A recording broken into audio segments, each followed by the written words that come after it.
আউযু বিল্লাহি মিনাশ শাইতানির রাজিম বিসমিল্লাহির রহমানির রহিম আল্লাহুম্মা সাল্লি আলা মুহাম্মাদি ওয়া আলা আলি মুহাম্মাদ কামা সাল্লাইতা আলা ইব্রাহিম ওয়া আলা আলি ইব্রাহিম ইন্নাকা হামিদুম মাজিদ আল্লাহুম্মা বারিক আলা মুহাম্মাদি ওয়া আলা আলি মুহাম্মাদ কামা বারাকতা আলা ইব্রাহিম ওয়া আলা আলি ইব্রাহিম ইন্নাকা হামিদুম মাজিদ রব্বি জিদনি ইলমা রব্বি জিদনি ইলমা রব্বি জিদনি ইলমা রব্বি ইশরাহ লি সাদরি ওয়া ইয়াসসির লি আমরি ওয়াহলুল উকদাতাম মিন লিসানি ইয়াফকাহু কাওলি।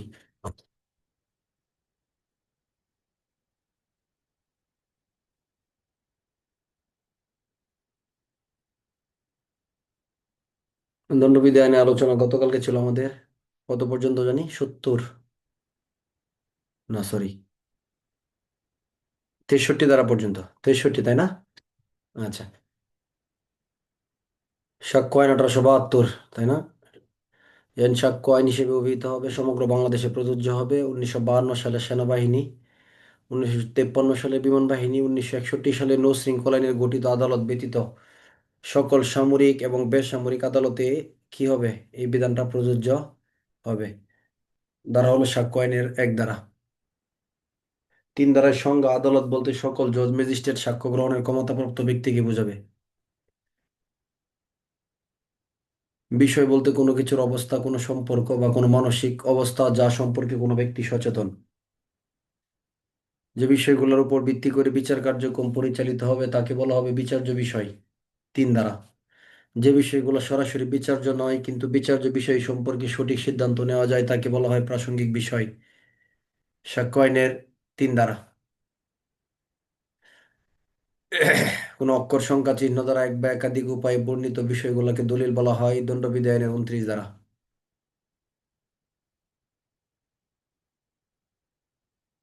আদালতে যে বিষয়ে বিচার চলমান সেই বিষয় সম্পর্কে আদালতের অনুমতি নেওয়া, যদি মৌখিক বিবৃতি দেওয়া হয় তাকে বলা হয় মৌখিক সাক্ষ্য। 3 ধারা: আদালতে পরিদর্শনের জন্য যে দলিলপত্র উপস্থাপন করা হয় তাকে বলা হয় দালিলিক সাক্ষ্য। সাক্ষ্য আইনের 3 ধারা: মৌখিক সাক্ষ্য এবং দালিলিক সাক্ষ্যকে একত্রে বলা হয় সাক্ষ্য। সাক্ষ্য আইনের 3 ধারা: আদালতে আনীত বিবেচনায় যদি কোনো বিষয়ের অস্তিত্ব থাকে তবে তাকে বলা হয় প্রমাণিত। সাক্ষ্য আইনের 3 ধারা: যদি বিবেচনায় অস্তিত্ব না থাকে তবে সেটাকে বলা হয় মিথ্যা প্রমাণিত। 3 ধারা: যেটা প্রমাণিত হয় না, মিথ্যা প্রমাণিত হয় না, সেটাকে বলা হয় অপ্রমাণিত। 3 ধারা: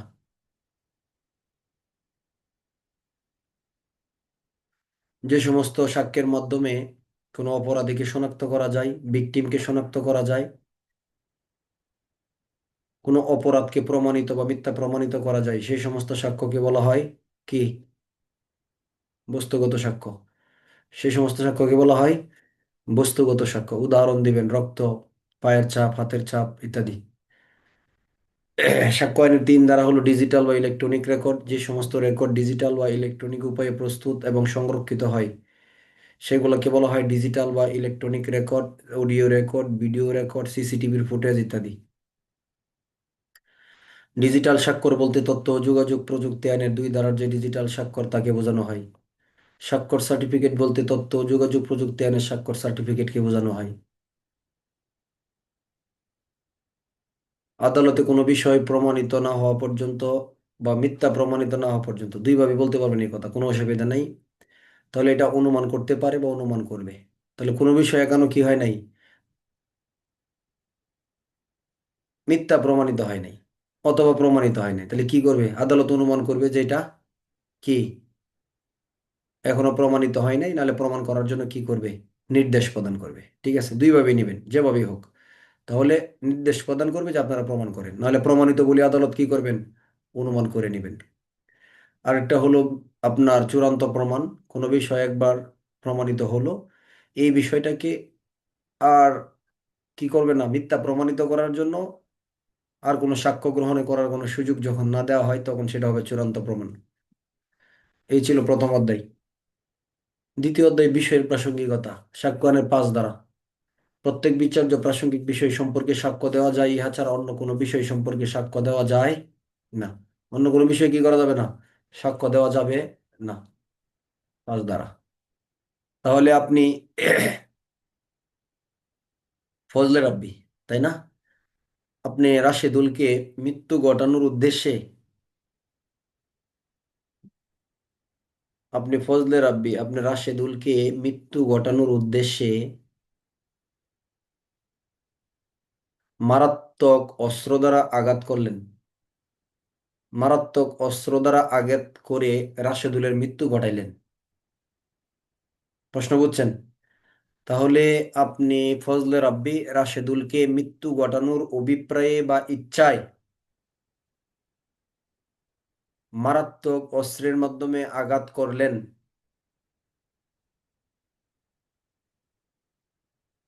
এবং তার মৃত্যু হলো। এই জায়গা থেকে আপনারা কয়টা বিচার্য বিষয় হলো, কয়টা প্রাসঙ্গিক বিষয় হলো, সবাই লেখেন। দেখি কি বুঝছেন সাক্ষ্য। আমার এই প্রশ্নে কয়টা বিচার্য বিষয় পাইলেন, কয়টা প্রাসঙ্গিক বিষয় পাইলেন? আরো সময় দিলাম। বিচার্য বিষয় যদি যে কয়টা পেয়ে থাকেন এগুলোর নাম লেখেন। প্রাসঙ্গিক বিষয় যেটা পাইছেন এটার নাম লেখেন। দেখি। প্রশ্ন আবার আছে, অসুবিধা নেই, প্রশ্ন আবার করবো। ফজলে রাব্বি নামক ব্যক্তি রাশেদুলকে মৃত্যু ঘটানোর, আপনি নিজের মতো করে লিখবেন, কার্ডটা দেখে না। ফজলে রাব্বি নামক ব্যক্তি রাশেদুলের মৃত্যু ঘটানোর অভিপ্রায়ে বা ইচ্ছায় মারাত্মক অস্ত্র দ্বারা তাকে আঘাত করলো এবং রাশেদুলের মৃত্যু হলো। এই ক্ষেত্রে বিচার্য বিষয় এবং প্রাসঙ্গিক বিষয়গুলা নিরূপণ করুন। 5 নম্বরের প্রশ্ন ধরেন, কি লিখবেন? আমাকে শুনছেন তো নাকি? তাহলে সংখ্যা সহ লেখেন, কয়টা বিচার্য বিষয় হলো, কয়টা প্রাসঙ্গিক বিষয় হলো। আচ্ছা, বিচার্য 2টা, প্রাসঙ্গিক 1টা, ওকে। তারপর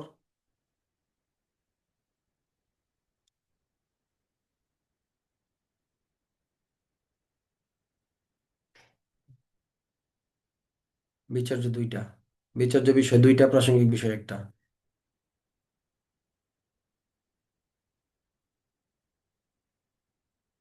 বিচার্য বিষয় মৃত্যু, প্রাসঙ্গিক বিষয় আঘাত। শুনছেন? বিচার্য বিষয় মৃত্যু, প্রাসঙ্গিক বিষয় আঘাত। পণ্ডিত না? পণ্ডিত বলতে হবে না যে বিচার্য বিষয় হলো মৃত্যু, প্রাসঙ্গিক বিষয় হলো আঘাত। আচ্ছা,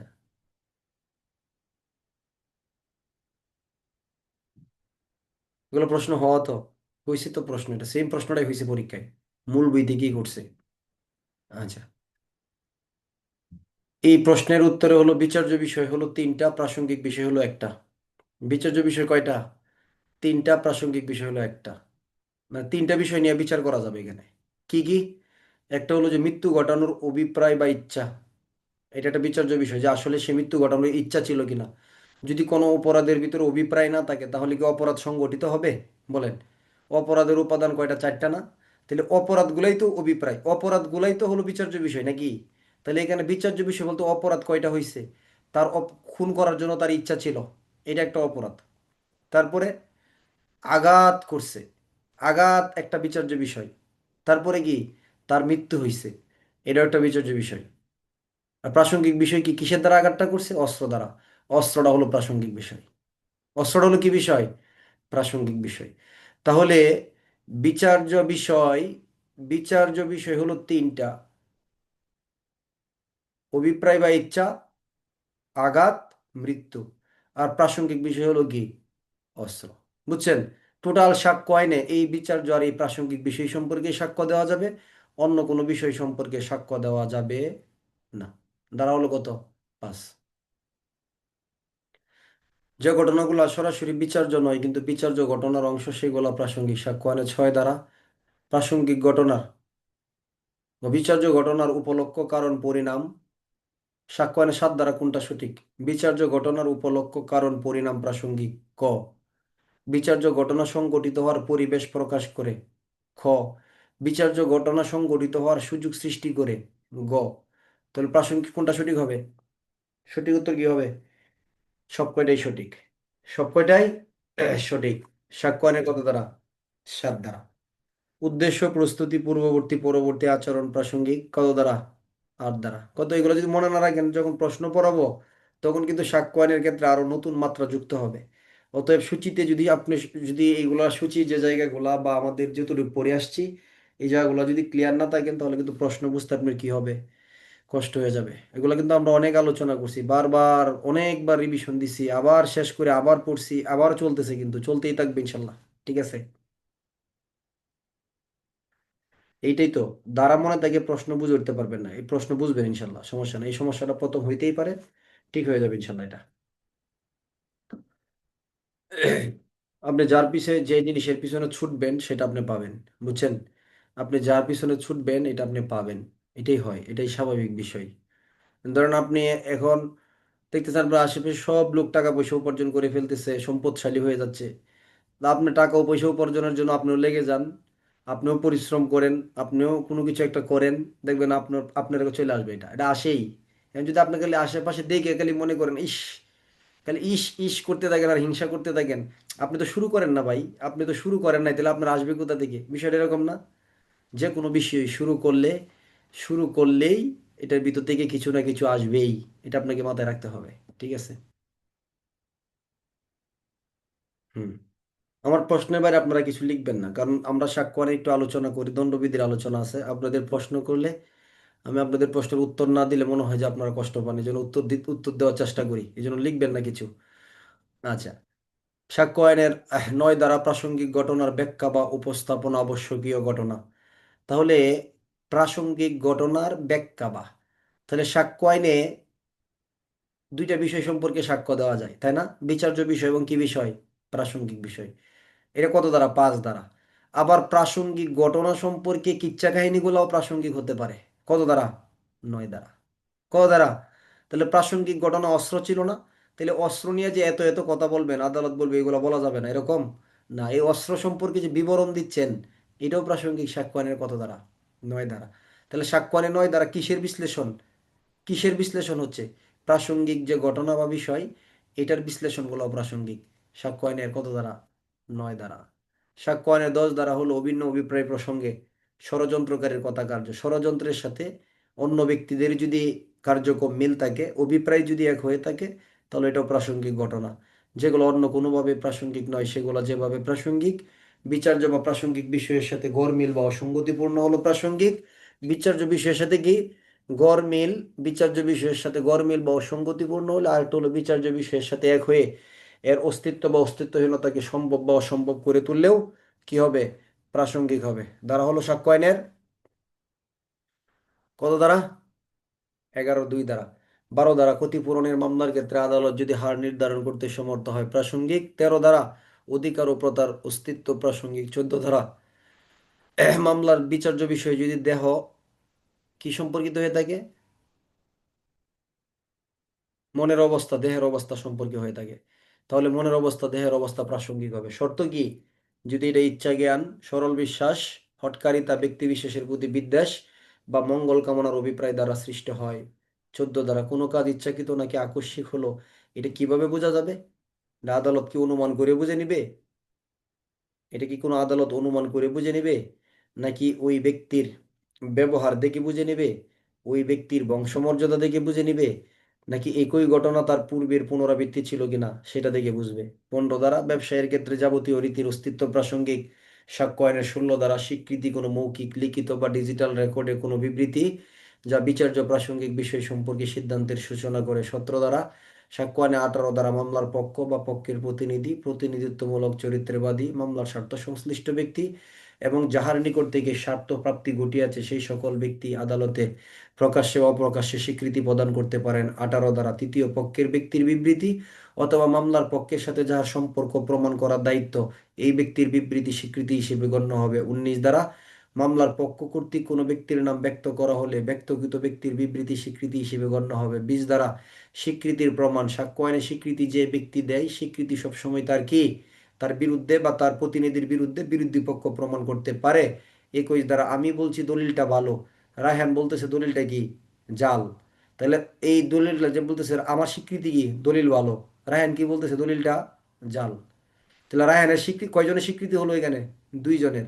তাহলে রায়হান যে বলতেছে দলিল জাল, তার স্বীকৃতির বিরুদ্ধে আমি প্রমাণ করে দেখাবো দলিল ভালো। আমি যে বলছি দলিলটা ভালো, আমার বিরুদ্ধে, আমার স্বীকৃতির বিরুদ্ধে রায়হান প্রমাণ করে দেখাবে দলিলটা কি, জাল। বুঝাইতে পারছি বিষয়টা? তবে নিজের পক্ষ থেকেও প্রমাণ করা যায় 3টা ক্ষেত্রে। স্বীকৃতিকারীর মৃত্যু হলে, স্বীকৃতি এটা কোনো দৈহিক বা মানসিক অসুস্থতা বা ব্যাধি সংক্রান্ত হলে, স্বীকৃতি হিসেবে প্রাসঙ্গিক না হয়ে অন্য কোনোভাবে প্রাসঙ্গিক হলে। সাক্ষ্য আইনের 22 দ্বারা কি সম্পর্কে? দলিলের বিষয় সম্পর্কে কি স্বীকৃতি প্রদান করা যায়? দুইটা ক্ষেত্রে দলিলের বিষয় সম্পর্কেও স্বীকৃতি প্রদান করা যায়। যদি দলিলে সম্পর্কে মাধ্যমিক সাক্ষ্য দানের ক্ষমতা থাকে, আরেকটা হলো দলিলের অকৃত মতামত সম্পর্কে কি ওঠে? প্রশ্ন ওঠে। ঠিক একইভাবে যদি ডিজিটাল রেকর্ডের অকৃত্রিমতা সম্পর্কে প্রশ্ন ওঠে, ডিজিটাল রেকর্ড সম্পর্কেও স্বীকৃতি প্রদান করা যায়। 22-এর ক, সাক্ষ্য আইনের 23 দ্বারা স্বীকৃতি সম্পর্কে পক্ষগণের ভিতরে পূর্ব থেকেই চুক্তি করা আছে, স্বীকৃতির বিষয়ে কোনো সাক্ষ্য দেবে না। আদালত যদি এটা ধরে ফেলতে পারেন তাহলে সেই স্বীকৃতি অপ্রাসঙ্গিক, না হলে প্রাসঙ্গিক। সাক্ষ্য আইনের 23 দ্বারা কোনো ফৌজদারি মামলায় অভিযুক্ত ব্যক্তি ক্ষমতাশীল ব্যক্তির দ্বারা ভয়ভীতি প্রলোভন প্রতিশ্রুতির মাধ্যমে যদি স্বীকারোক্তি দেয়, ম্যাজিস্ট্রেট যদি ধারণা করেন যে এই স্বীকারোক্তি সে ভয়ভীতি প্রলোভন প্রতিশ্রুতির মাধ্যমে দিছে, অথবা এই স্বীকারোক্তির মাধ্যমে তার কোনো পার্থিব সুবিধা বা অথবা অসুবিধা লুকায় আছে, তাহলে সেই স্বীকারোক্তি 24 ধারায় অপ্রাসঙ্গিক। 24 ধারার ভয়ভীতি প্রলোভন প্রতিশ্রুতি সম্পূর্ণরূপে অপসারিত হওয়ার পর সেই স্বীকারোক্তি প্রাসঙ্গিক। সাক্ষ্য আইনের 28 ধারা ও পুলিশের কাছে দেওয়া স্বীকারোক্তি কোনো ব্যক্তির বিরুদ্ধে ব্যবহার করা যাবে না। 25 ধারা, তবে সেই স্বীকারোক্তি বা তথ্যের উপর ভিত্তি করে যদি কোনো কিছু প্রমাণ বা উদ্ঘাটন করা যায়, উদ্ঘাটিত অংশটা প্রাসঙ্গিক। সাক্ষ্য আইনের 27 ধারা অপরাধের দায়ে অভিযুক্ত ব্যক্তি পুলিশের হেফাজতে স্বীকারোক্তি দিলে যদি ম্যাজিস্ট্রেট উপস্থিত না থাকে সেই স্বীকারোক্তি অপ্রাসঙ্গিক হইবে, উপস্থিত থাকলে প্রাসঙ্গিক হইবে। সাক্ষ্য আইনের 29 দ্বারা যে সমস্ত স্বীকারোক্তি অন্য কোনোভাবে প্রাসঙ্গিক, সেই সকল স্বীকারোক্তি শুধুমাত্র গোপনীয়তার প্রতিশ্রুতি প্রতারণার মাধ্যমে মাতাল ব্যক্তির নিকট থেকে ভিন্ন কৌশলে বা পূর্বে সতর্ক করিয়া না নেওয়ার কারণে অপ্রাসঙ্গিক হইবে না। 29 দ্বারা প্রমাণিত যে স্বীকারোক্তি স্বীকারোক্তিকারক এবং তার সাথে যৌথভাবে বিচারাধীন ব্যক্তিকে প্রভাবিত করে, সেই সম্পর্কে আদালতের বিবেচনা, অর্থাৎ অপরাধের দায়ী অভিযুক্ত ব্যক্তিদের যদি বিচার যৌথভাবে হয়, তাহলে সেই ক্ষেত্রে একজন আরেকজনকে জড়ায় যদি স্বীকারোক্তি দেয়, তাহলে আদালত সেটা যৌথ বিচার হলে এটা কি করবেন? বিবেচনা করবেন, না হলে বিবেচনা করবেন না। স্বীকৃতি চূড়ান্ত প্রমাণ নয়, তবে প্রমাণের প্রতিবন্ধকতা সৃষ্টি করতে পারে। 31 দ্বারা সাক্ষ্য আইনের 32-33 যে সমস্ত ব্যক্তিদেরকে সাক্ষী রূপে আহ্বান বা হাজির করা যায় না, স্বীকৃতি কি চূড়ান্ত প্রমাণ না? স্বীকৃতি কি চূড়ান্ত প্রমাণ? স্বীকারোক্তি চূড়ান্ত প্রমাণ হইতে পারে, কোনো সাক্ষ্য চূড়ান্ত প্রমাণ হইতে পারে। স্বীকৃতি শুধুমাত্র একটা মামলার ক্ষেত্রে কি করতে পারে? একটা সিদ্ধান্ত বা একটা সূচনা সৃষ্টি করতে পারে, অথবা কোনো একটা সাক্ষ্যকে প্রতিবন্ধকতা সৃষ্টি করতে পারে। অর্থাৎ স্বীকৃতির উপর ভিত্তি করে কাউকে দণ্ড দেওয়া যাবে না, বুঝছেন? বুঝাইতে পারছি বিষয়টা? স্বীকৃতির উপর ভিত্তি করে কাউকে দণ্ড দেওয়া যায় না, এটা হচ্ছে মূল কথা। সাক্ষ্য আইনের 32 দ্বারা হুম সাক্ষ্য আইনের 32 ধারার আলোচনার বিষয়বস্তু হলো কি? 32-33 দুইটা আলোচনার হেডিং হলো এক, এই সমস্ত ব্যক্তিদেরকে সাক্ষী রূপে কি করা যাবে না? হাজির বা আহ্বান করা যাবে না। কয়টা কারণে? 4টা কারণে। তারা মৃত, নিখোঁজ, সাক্ষ্যদানের অযোগ্য বা বিদেশে অবস্থানরত। এই সমস্ত ক্ষেত্রে তাদের বিবৃতিগুলো নিম্নলিখিত ক্ষেত্রে নিজেরাই প্রাসঙ্গিক হবে। 32-এর 1 যে ক্ষেত্রে কোনো ব্যক্তির মৃত্যুর কারণ সম্পর্কে প্রশ্ন উঠবে, মৃত্যুর জন্য কে দায়ী, কোন ঘটনা দায়ী, এই সম্পর্কে মৃত্যুর পূর্বে যদি কোনো বিবৃতি দিয়ে থাকেন এবং ওই সময় তার মৃত্যুর সম্ভাবনা থাকুক বা না থাকুক, যদি বিবৃতি দিয়ে মারা যায় তার মৃত্যুর পরে, এটা মৃত্যুকালীন জবানবন্দি হিসেবে প্রাসঙ্গিক হবে। 32-এর 1 দ্বারা বিবৃতি যদি কোনো ব্যক্তির স্বাভাবিক কাজকর্মের বা রীতির অংশ হিসেবে লিপিবদ্ধ করে দলিলে উইলে লিপিবদ্ধ করে থাকে, পরবর্তীতে প্রাসঙ্গিক হবে 4টা কারণে। 32-এর 2 দ্বারা বিবৃতি যদি কোনো ব্যক্তির স্বার্থের, অর্থনৈতিক মালিকানা স্বার্থের পরিপন্থী হয়, যার জন্য তার বিরুদ্ধে ফৌজদারি বা দেওয়ানি মামলা করা যায়, তাহলে এই বিবৃতি তার বিরুদ্ধে নিজে নিজেই প্রাসঙ্গিক হবে। 32-এর 3 দ্বারা সাক্ষ্য আইনের 32-এর 4 দ্বারা এমসিকিউ প্রশ্ন, সাক্ষ্য আইনের 32 দ্বারার যে বিবৃতিগুলা, সাক্ষ্য আইনের 32 ধারার বিবৃতিগুলা বিবৃতি প্রদানকারীদের অনুপস্থিতিতে প্রাসঙ্গিক হইতে পারে। উত্তর হলো তার পক্ষে নাকি তার বিপক্ষে? খুব সুন্দর একটা প্রশ্ন না এমসিকিউ? অনেক সুন্দর একটা এমসিকিউ প্রশ্ন। যে 32 ধারার বিবৃতিগুলা যে প্রাসঙ্গিক হয় তারপরে, তার মৃত্যু, মারা গেলে, হারাই গেলে, বিদেশে চলে গেলে, এগুলা কি তার পক্ষে প্রাসঙ্গিক হইতে পারে নাকি বিপক্ষে প্রাসঙ্গিক হতে পারে? বলেন তো এই প্রশ্নের উত্তর।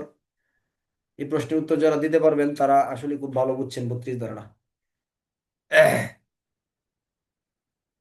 সহজে তো উত্তরটা দিয়ে দেওয়ার কথা, যেহেতু 32-এর 3 বলতেছে যে বিবৃতিদাতার বিপক্ষে ব্যবহার করা হইতেছে, 32-এর 1 কি তার পক্ষে ব্যবহার হইতেছে, তাহলে দুইটাই সঠিক।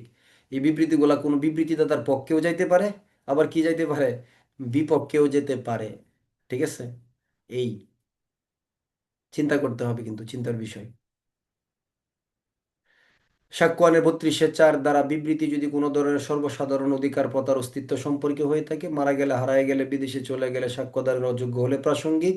রক্তের বৈবাহিক দত্তক সম্পর্কে প্রাসঙ্গিক। 5-6 হলো মৃত ব্যক্তিদের মাধ্যমে রক্তের বৈবাহিক দত্তক সম্পর্কের বিবৃতি। 7 হলো বিবৃতি যদি সাক্ষ্য আইনের 13 ক অনুচ্ছেদের কোনো উইল বা দলিলে লিপিবদ্ধ করা থাকে অধিকারের বিষয়ে, তাহলে পরবর্তীতে প্রাসঙ্গিক 7, 8 হলো বিবৃতি যদি কতিপয় ব্যক্তি কর্তৃক প্রদত্ত হয়ে থাকে যা বিচার্য বিষয়ের সাথে প্রাসঙ্গিক মনোভাব প্রকাশ করে, তাও প্রাসঙ্গিক। 32-8 যদি কারো কষ্ট হয় 32-3 থেকে 8 পর্যন্ত বাদ দিয়ে দিবেন, 32-1-2 অবশ্যই পড়বেন। বুঝতে পারছি? আর যারা নেয়ার তো নিয়ে নিছেন।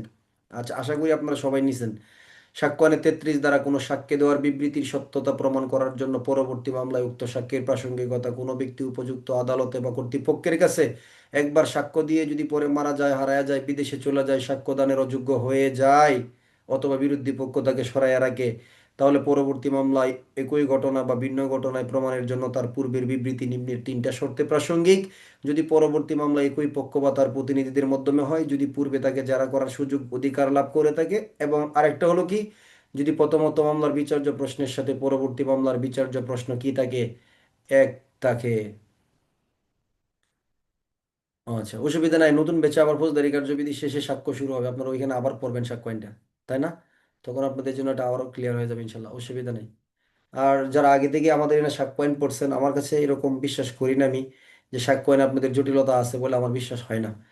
এমসিকিউ পরীক্ষায় তো দেখলাম সাক্ষ্য আইনে 48-49 করে পাইছেন এক একটাতে সবাই। তেমন একটা ভালো ধারণা হয়েছে, ধরে রাখবেন এগুলা, ঠিক আছে? ধরে রাখতে হবে। প্রমোশনটা নিয়ে গাফিলতি করবেন, এটা নিয়ে নেন, পদোন্নতিটা নিয়ে নেন। নেওয়ার জন্য আপনাকে দিচ্ছে, আল্লাহ পাক আপনাকে দিতেছে, তাহলে আপনি নেবেন না কেন? তাই না? আপনি নিতে হবে, আপনি না নিলে আপনি ঠকে যাবেন। নিতে হবে, এটা নেওয়ারই জিনিস। খুব সহজ, আসলেই সহজ। 5-6 মাস 7 মাস কষ্ট করলে একটা পদোন্নতি পাওয়া যায়, এটা বিশাল ব্যাপার একটা।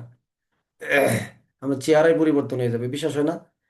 পদোন্নতি 1 মাস আগে যাদের হয়েছে, এখন গিয়ে দেখেন তার চেহারা কত পরিবর্তন হয়েছে। চেহারার ভিতরে একটা গ্ল্যামার চলে আসছে। কি এটা?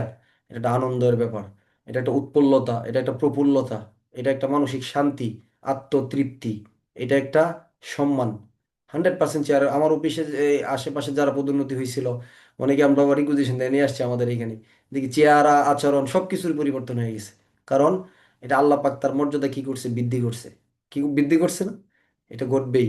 লাইফস্টাইলেরও পরিবর্তন হবে, এবং এটা করতে হবে। আপনি একজন সচেতন পুলিশ সদস্য হিসেবে পদোন্নতি না নিয়ে থাকতেই পারেন না, এটা হতেই পারে না।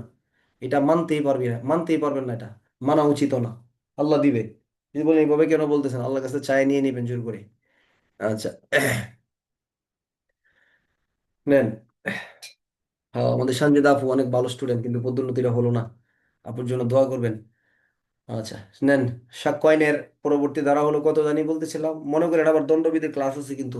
সাক্ষ্য আইনে ঢুকলে কিন্তু আর বের হইতে মন চায় না। সাক্ষ্য আইনের পরবর্তী ধারা হলো কত?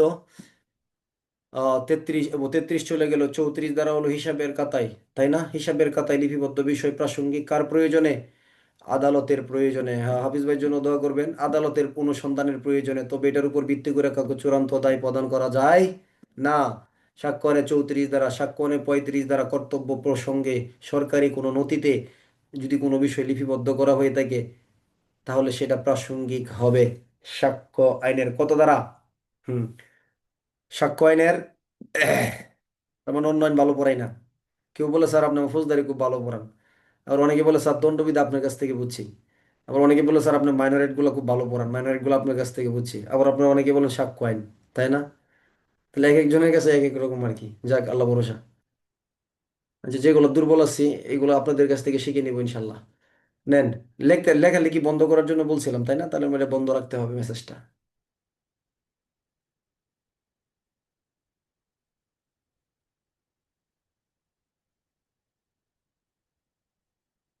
সাক্ষ্য আইনের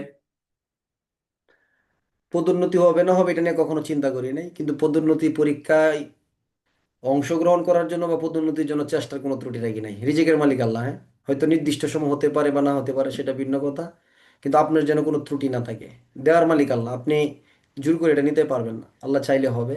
কিন্তু আপনার কোনো ত্রুটির জন্য যেন আপনি ব্যর্থ না হয়ে যান, সেদিকে লক্ষ্য রাখবেন। অনেক পরিশ্রম করার পরেও যদি না পান, তবু আলহামদুলিল্লাহ বলবেন যে আল্লাহ পাক এটা আপনাকে একটা পরীক্ষার ভিতরে রাখছেন। পরীক্ষার ভিতরে রাখবেন আল্লাহ পাক, তার মানে আপনি কি আছেন?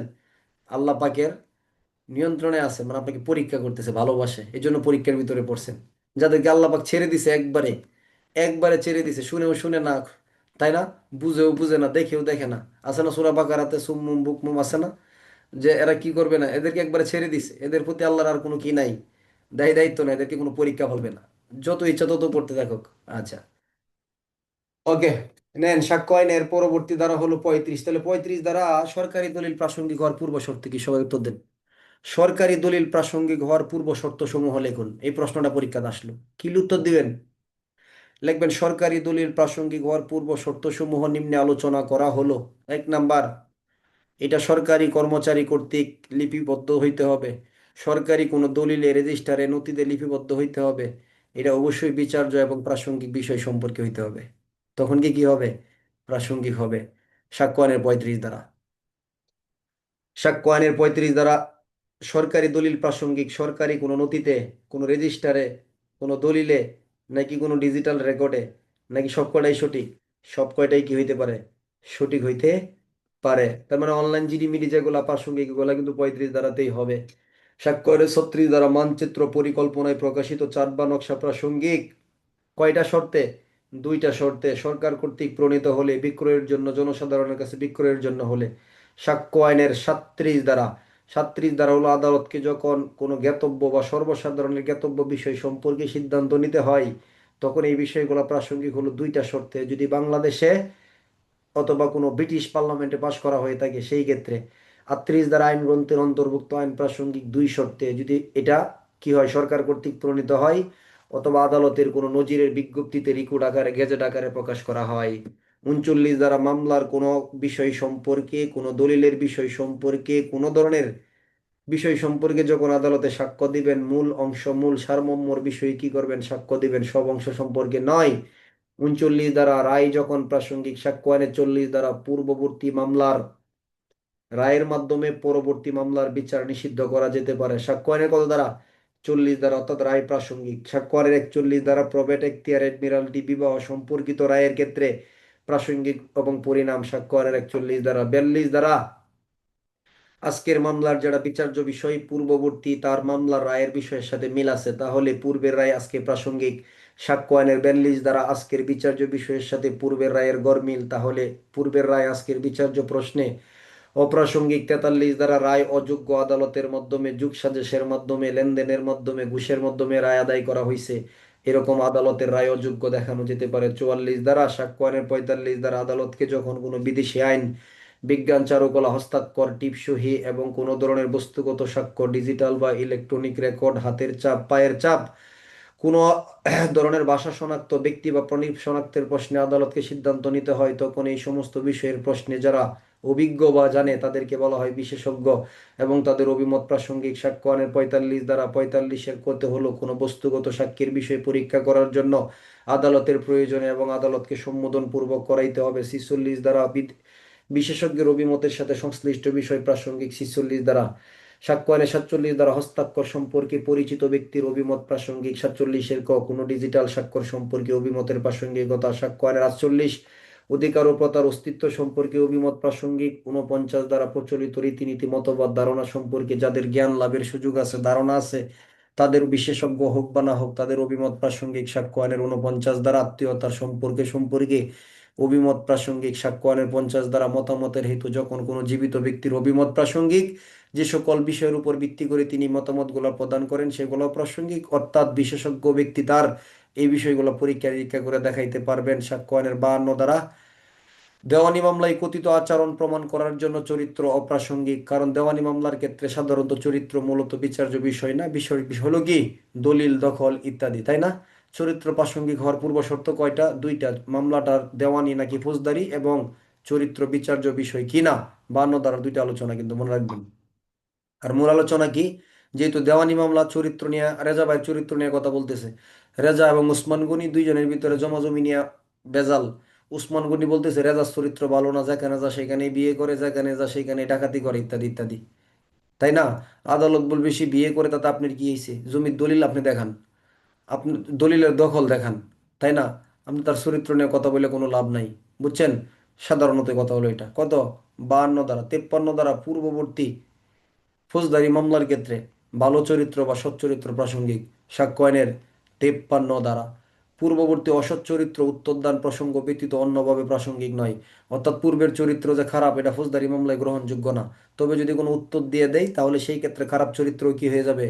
প্রাসঙ্গিক হয়ে যাবে। 54 দ্বারা গুরুত্বপূর্ণ দুইটা ব্যাখ্যা, যে মামলার খারাপ চরিত্রের বিচার্য বিষয় সেই ক্ষেত্রে এই বিষয় প্রযোজ্য হবে না। দ্বিতীয় ব্যাখ্যা হলো খারাপ চরিত্রের সাক্ষ্য হিসেবে পূর্ববর্তী দণ্ডাদেশ প্রাসঙ্গিক। সাক্ষ্য আইনের 55 দ্বারা ক্ষতিপূরণ নির্ণয়ে চরিত্রের ক্ষেত্রে বাদী যদি বলে দেখানো হয় কার চরিত্র, বাদীর চরিত্র, আসামি দেখাইতেছে যে এই বাদী জরিমানার জন্য, আমাকে হেনস্থা করার জন্য, টাকা পয়সার জন্য, লেনদেনের জন্য মামলা করছে, আসলে তার চরিত্র ভালো না। দেওয়ানি মামলার ক্ষেত্রে প্রাসঙ্গিক 55 দ্বারা। সাক্ষ্য আইনের 56 থেকে 57, 58 তিনটা হলো যে বিষয়গুলো প্রমাণ করার প্রয়োজন নাই, আদালত জানে, বুঝে ফেলছে, অবগত আছে, সেই বিষয়গুলো প্রমাণের প্রয়োজন নাই। 56, আদালতকে অবশ্যই যে বিষয়গুলো জানতে হবে: বাংলাদেশের আইন, সশস্ত্র বাহিনী, যুদ্ধের বিধান, সংসদ বিভাগের কার্য বিবরণী, বিদেশি আইন সম্পর্কে জানতে হবে, সময়ের অবস্থান বা ভৌগোলিক অবস্থান সম্পর্কে, ভূখণ্ড, বিদেশি রাষ্ট্রের সাথে সম্পর্ক, বিভিন্ন প্রজা রাষ্ট্রের বিভিন্ন গুরুত্বপূর্ণ দায়িত্বে পদ, পদমর্যাদা ইত্যাদি সম্পর্কে অবশ্যই জানতে হবে। সাক্ষ্য আইনে 58 দ্বারা স্বীকৃত বিষয় প্রমাণ করার প্রয়োজন নাই। আপনার কি মাসুম, মাসুম ভাইকে বলা হচ্ছে যে তুমি কি এই ঘটনার দিন ওইখানে ছিলা? তাহলে বিরোধী পক্ষ দেখাবে যে ছিল এখানে। মাসুম বলছে হ্যাঁ আমি তো ছিলাম, তাহলে আর প্রমাণ করে দেখাইতে হবে না, যে সে স্বীকার করে ফেলছে, তাই না? তাহলে স্বীকৃত বিষয়গুলো আর প্রমাণ করার প্রয়োজন নাই সাক্ষ্য আইনের 58 দ্বারা। সাক্ষ্য আইনের পরবর্তী অধ্যায় হলো চতুর্থ অধ্যায়, মৌখিক সাক্ষ্য সম্পর্কে, দলিলের বিষয়বস্তু সম্পর্কে ব্যতীত মৌখিক সাক্ষ্য দ্বারা ঘটনা প্রমাণ করা যায়। সাক্ষ্য আইনের 59 দ্বারা মৌখিক সাক্ষ্য অবশ্যই প্রত্যক্ষ হইতে হবে। প্রত্যক্ষ মানে অবশ্যই এটা নিজের চোখে দেখা, নিজের কানে শোনা, নিজের হাত দ্বারা স্পর্শ করা, নিজের জিহ্বা দ্বারা স্বাদ নেয়া, আর এটা কি জানি, নিজে নাক দয়া গন্ধ পঞ্চ ইন্দ্রিয় দ্বারা অনুভব হইতে হবে। সাক্ষ্য আইনের 60 দ্বারা মৌখিক সাক্ষ্য যদি দলিল ব্যতীত অপর কোনো বস্তুর অস্তিত্ব সম্পর্কে হয় তাহলে সেটা আদালতে দাখিল করার জন্য নির্দেশ দিতে পারেন। সাক্ষ্য আইনের কত দ্বারা? 60 দ্বারা। সাক্ষ্য আইনের 5ম অধ্যায় খুব গুরুত্বপূর্ণ অধ্যায়, দালিলিক সাক্ষ্য সম্পর্কে। সাক্ষ্য আইনে 61 দ্বারা দলিলের বিষয়বস্তু প্রাথমিক সাক্ষ্য এবং মাধ্যমিক সাক্ষ্যের মাধ্যমে প্রমাণ করা যায়। সাক্ষ্য আইনের 62 দ্বারা সংশ্লিষ্ট দলিল বা মূল দলিলটাকে কি বলা হবে? প্রাথমিক সাক্ষ্য বলা হবে। 65 দ্বারা কতিপয় খণ্ডে বিভক্ত হলে একই দলিল সমপদ্ধতি হইলে এগুলো কি হিসেবে গণ্য হবে? এগুলো প্রাথমিক সাক্ষ্য হিসেবেই গণ্য হবে। সাক্ষ্য আইনের 62 দ্বারা দুইটা ব্যাখ্যা। যারা এসএ থেকে এসআই পরীক্ষা দিবেন এই ব্যাখ্যাগুলো না পড়ে পরীক্ষার হলে যাবেন না। 62 দ্বারা দুইটা ব্যাখ্যা পড়বেন, 54 দ্বারা দুইটা ব্যাখ্যা অবশ্যই পড়বেন, এগুলো খুব প্রশ্নমুখী। সাক্ষ্য আইনের 63 দ্বারা নিম্নলিখিত দলিলগুলো মাধ্যমিক সাক্ষ্য হিসেবে গণ্য হবে। 63-1 অতঃপর বর্ণিত বিধান অনুসারে দলিলের কোনো জাবেদা নকল। 2 নাম্বার, মূল দলিল থেকে বিশেষ বা যান্ত্রিক উপায়ে প্রস্তুতকৃত কোনো নকল, যে ক্ষেত্রে মূল দলিলের সাথে মিলায় নেওয়া যায়, দলিলের নির্ভুলতা সম্পর্কে নিশ্চিত হওয়া যায়। 3 নাম্বার, মূল দলিল থেকেই প্রস্তুতকৃত দলিল, যে ক্ষেত্রে মূল দলিলের সাথে মেলানো যায়। 4 নাম্বার, দলিলের কোনো প্রতিলিপি বা অনুলিপি যে পক্ষ দলিল সম্পাদন করেন নাই তার বিরুদ্ধে ব্যবহার করার জন্য। 5 নাম্বার, যে ব্যক্তি দলিল নিজে দেখছে দলিল সম্পর্কে সেই ব্যক্তির মৌখিক বা মুখস্থ কোনো বিবরণী। সাক্ষ্য আইনের 64 দ্বারা 65 দ্বারা বর্ণিত ক্ষেত্রগুলো ব্যতীত অবশিষ্ট সকল ক্ষেত্রে দলিলের বিষয়বস্তু প্রাথমিক সাক্ষ্য বা মূল দলিলের মাধ্যমে প্রমাণ করতে হবে। সাক্ষ্য আইনের 65 দ্বারা নিম্নের 7টা ক্ষেত্রে দলিলের অবস্থা অস্তিত্ব সম্পর্কে মাধ্যমিক সাক্ষ্য গ্রহণযোগ্য হবে। 1 নাম্বার বা ক খ দিয়ে পড়বেন, বিরোধী পক্ষের কাছে যে দলিল আছে 66 দ্বারাই নোটিশ দেওয়ার পরেও যদি তারা হাজির না করে। কত দ্বারা? 65 ক। খতে হলো যে ক্ষেত্রে বিরোধী পক্ষ দলিলের অবস্থা অস্তিত্ব সম্পর্কে স্বীকার করে নিছে। গতে হলো দলিল হারায় গেছে, নষ্ট হয়ে গেছে। ঘ স্থানান্তর করা যায় না। অমতে হলো যে ক্ষেত্রে দলিলটা সরকারি দলিল। চতে হলো যে ক্ষেত্রে দলিল সম্পর্কে প্রচলিত আইনে সাক্ষ্য আইনে মাধ্যমিক সাক্ষ্যদানের বিধান দেয়া আছে। ছতে হলো যে ক্ষেত্রে দলিলটা এমন খণ্ডে বিভক্ত যেটা আদালতে পরীক্ষা করে দেখা অসুবিধাজনক। সাক্ষ্য আইনের 65 টাইপেন ক দ্বারা ডিজিটাল বা ইলেকট্রনিক রেকর্ড সম্পর্কে গ্রহণযোগ্যতার পূর্ব শর্ত, তাই না? 65 কর 4টা ক্ষেত্রে ডিজিটাল বা ইলেকট্রনিক রেকর্ড গ্রহণযোগ্য হবে। 65 টাইপেন ক এর 2 এর কতে বলতেছে যদি এই রেকর্ডটা কোনো আইনানুগ যখন প্রস্তুত হয়েছে কোনো আইনানুগভাবে কোনো ব্যক্তির নিয়ন্ত্রণে থাকতে হবে। 65 টাইপেন ক এর 2 এর খতে এটা সাধারণত সাধারণ কার্যের বা কোর্সের অংশ হিসেবে প্রস্তুত হইতে হবে। গতে হলো কি মূল রেকর্ড, এটা হলো যখন প্রস্তুত করা হয়েছে তখন এটা সচল আছে বলে দেখাইতে হবে। গত হলো মূল রেকর্ড থেকেই প্রস্তুত করা। সাক্ষ্য আইনের 66 দ্বারা 65 দ্বারার মাধ্যমে সাক্ষ্য গ্রহণযোগ্য করার জন্য 66 দ্বারায় নোটিশ অবশ্যই দিতে হবে, নাহলে 65 ক দ্বারার মাধ্যমে সাক্ষ্য গ্রহণযোগ্য হবে না। তবে নিম্নের 6টা ক্ষেত্রে নোটিশ দেওয়ার প্রয়োজন নাই। যে দলিলের জন্য নোটিশ দিবেন দলিলটা একটা নোটিশ, বিরোধী পক্ষ মামলার বিবেচনায় এটা হাজির করবে, বিরোধী পক্ষ প্রতারণা বলপূর্বক তাদের দখলে রেখে দিছে। আরেকটা কি, অলরেডি তারা এটা হাজির করে ফেলছে, আরেকটা হলো হারায় গেছে বলে স্বীকার করে নিচ্ছে, আরেকটা হলো আদালতের এখতিয়ার এলাকার বাইরে। সাক্ষ্য আইনের 67 দ্বারা উপস্থাপিত দলিলের লেখক বা স্বাক্ষরকারী বলিয়া কথিত ব্যক্তির লিখন স্বাক্ষর বা হস্তাক্ষরের প্রমাণ করতে হবে কয়টা প্রক্রিয়া? 6টা প্রক্রিয়া। যে ব্যক্তির লিখন স্বাক্ষর সেই ব্যক্তির সাক্ষ্য দ্বারা, প্রত্যয়নকারীদের সাক্ষ্য দ্বারা, 45 ধারার বিশেষজ্ঞের অভিমত দ্বারা, 47 ধারার পরিচিত ব্যক্তির অভিমত দ্বারা, 73 দ্বারা তুলনার মাধ্যমে, আর একটা হলো স্বীকৃতির দ্বারা। দণ্ডবিধি আইনের গত ক্লাসের আলোচনা ছিল আমাদের 63 ধারা পর্যন্ত, তৃতীয় অধ্যায়। দণ্ডবিধি আইনের তৃতীয় অধ্যায়ের আলোচনার বিষয়বস্তু হলো দণ্ড সম্পর্কিত। 53 ধারায় দণ্ড হলো 3 প্রকার। 1 নাম্বার মৃত্যুদণ্ড, 2 নাম্বার যাবজ্জীবন কারাদণ্ড, 3 নাম্বার কারাদণ্ড। কারাদণ্ড 2 প্রকার: সশ্রম এবং বিনাশ্রম। তারপরে হলো কি অর্থদণ্ড, সম্পত্তি বাজেয়াপ্তকরণ, অর্থদণ্ড বা কি জরিমানা। এখানে বলছিলাম দণ্ডবিধি আইনের 10টা ধারায় মৃত্যুদণ্ড হয়, দণ্ডবিধির 55টা ধারায় যাবজ্জীবন কারাদণ্ড হয়, দণ্ডবিধি আইনের 19টা ধারায় বিনাশ্রম কারাদণ্ড হয়, 11টা ধারায় শুধুমাত্র জরিমানা দণ্ড প্রদান করা যায়। আরো কিছু কথা আছে, এগুলো আমরা পরে আস্তে আস্তে জেনে নিব। সরকার কোনো ব্যক্তিকে দণ্ড প্রদান করা হলে তার সম্মতি না নিয়ে মৃত্যুদণ্ড হ্রাস করতে পারেন, 54 যাবজ্জীবন কারাদণ্ড হ্রাস করতে পারেন, 55 রাষ্ট্রপতির অধিকারকে ধ্বংস করবে না বা সুরক্ষিত রাখবে, 55 ক যাবজ্জীবন কারাদণ্ডের ক্ষেত্রে সাধারণত কোনো ব্যক্তি জানার কথা না, তবে তারপরেও তার দণ্ডের মেয়াদের নির্দিষ্ট লিমিট করে দেয়া আছে, 30 বছর পর্যন্ত হবে। সাক্ষ্য আইনের দণ্ডবিধি আইনের 60 ধারায় বলতেছে দণ্ড যখন কোনো ব্যক্তিকে প্রদান করা হবে তখন তার দণ্ড সম্পূর্ণ বা আংশিক সশ্রম হতে পারে, সম্পূর্ণ বা আংশিক বিনাশ্রম হতে পারে। 60 ধারা। 63 ধারা, যে ক্ষেত্রে আপনার কি দণ্ড, অর্থদণ্ড বা জরিমানা দণ্ডের কথা বলা আছে, উল্লেখ করা আছে, হবে কিন্তু কত বছর উল্লেখ করা নাই। যেমন আপনার নাম রবিন রায়। রবিন রায়কে বেআইনি সমাবেশের অপরাধের জন্য 6 মাসের সশ্রম কারাদণ্ড এবং অর্থদণ্ড বা কি অর্থদণ্ড বা জরিমানা দণ্ড উভয় দণ্ড প্রদান করা যেতে পারে, তাই না? তাহলে কত টাকা দণ্ড বলা আছে দণ্ডবিধির 143-এ? বলা নাই কিন্তু। তাহলে এটা কি হবে? এটা কিভাবে নির্ধারণ হবে? 63 দ্বারাই বলতেছে এটা কম হবে না, বেশি হবে না। তাহলে কম হবে না, বেশি হবে না, মাঝামাঝি কি হবে? এই সম্পর্কে আলাদা আইন আছে।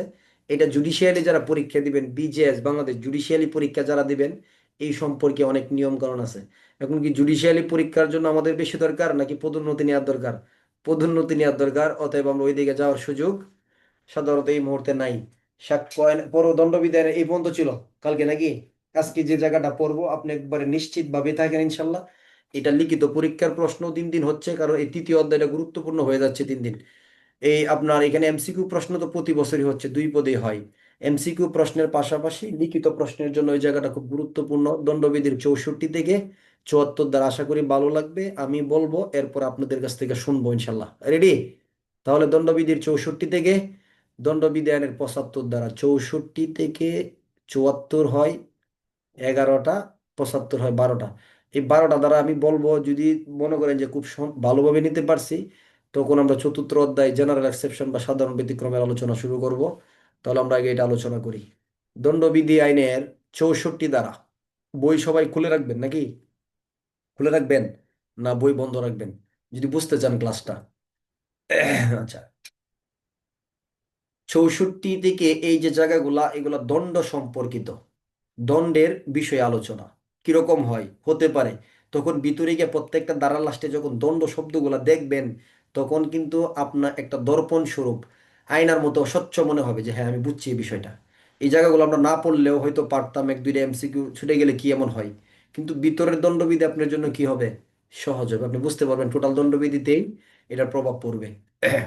64 দ্বারা, তাহলে দণ্ড কত রকমের হয়? মৃত্যুদণ্ড হয়, যাবজ্জীবন কারাদণ্ড হয়, কারাদণ্ড হয়, আবার আপনার কি বলে সম্পত্তি বাজেয়াপ্তকরণ করা হয় বা অর্থদণ্ড করা হয়। তাহলে সাধারণত আমাদের দেশে প্রচলিত যে দণ্ডগুলা, এইগুলা, এই সবগুলা দণ্ডের কি আছে, প্রয়োগ আছে, সবগুলা দণ্ডের প্রয়োগ আছে। এমন কি হয় না যে আপনি রাসেল, আপনি কি কি করা হলো, ধরেন 2 বছরের কারাদণ্ড প্রদান করা হলো এবং 1,000 টাকা অর্থদণ্ড প্রদান করা হলো, এরকম হয় কি না? হবে না? সিস্টেম আছে না দেওয়ার, নাকি দেওয়া যাবে না? দেওয়া যাবে। একসাথে আপনার কারাদণ্ড এবং অর্থদণ্ড একসাথে দেওয়া যায়, একসাথে কি করা যায়, দেওয়া যায়।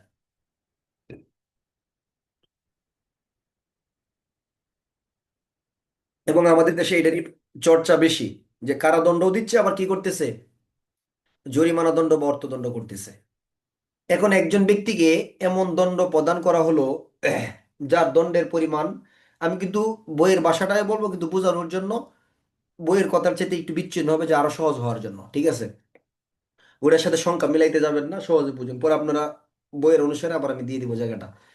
তাহলে ধরেন আপনি রাসেল, আপনি কি কি করা হলো, 2 বছরের কারাদণ্ড প্রদান করা হলো। এই দুইটা জিনিস আগে বোঝার চেষ্টা করেন ক্লাস বুঝতে গেলে। কারাদণ্ড এবং জরিমানা দণ্ড মানে অর্থদণ্ড, এটা বুঝছেন তো? কারাদণ্ড মানে কি, এই কয় বছর আপনি জেল কাটবেন, সশ্রম বিনাশ্রমের হিসাব বাদ। আরেকটা কি, অর্থদণ্ড বা জরিমানা দণ্ড। অর্থদণ্ড বা জরিমানা দণ্ড কি বুঝছেন, টাকা। এটা কি, এটা টাকার সাথে।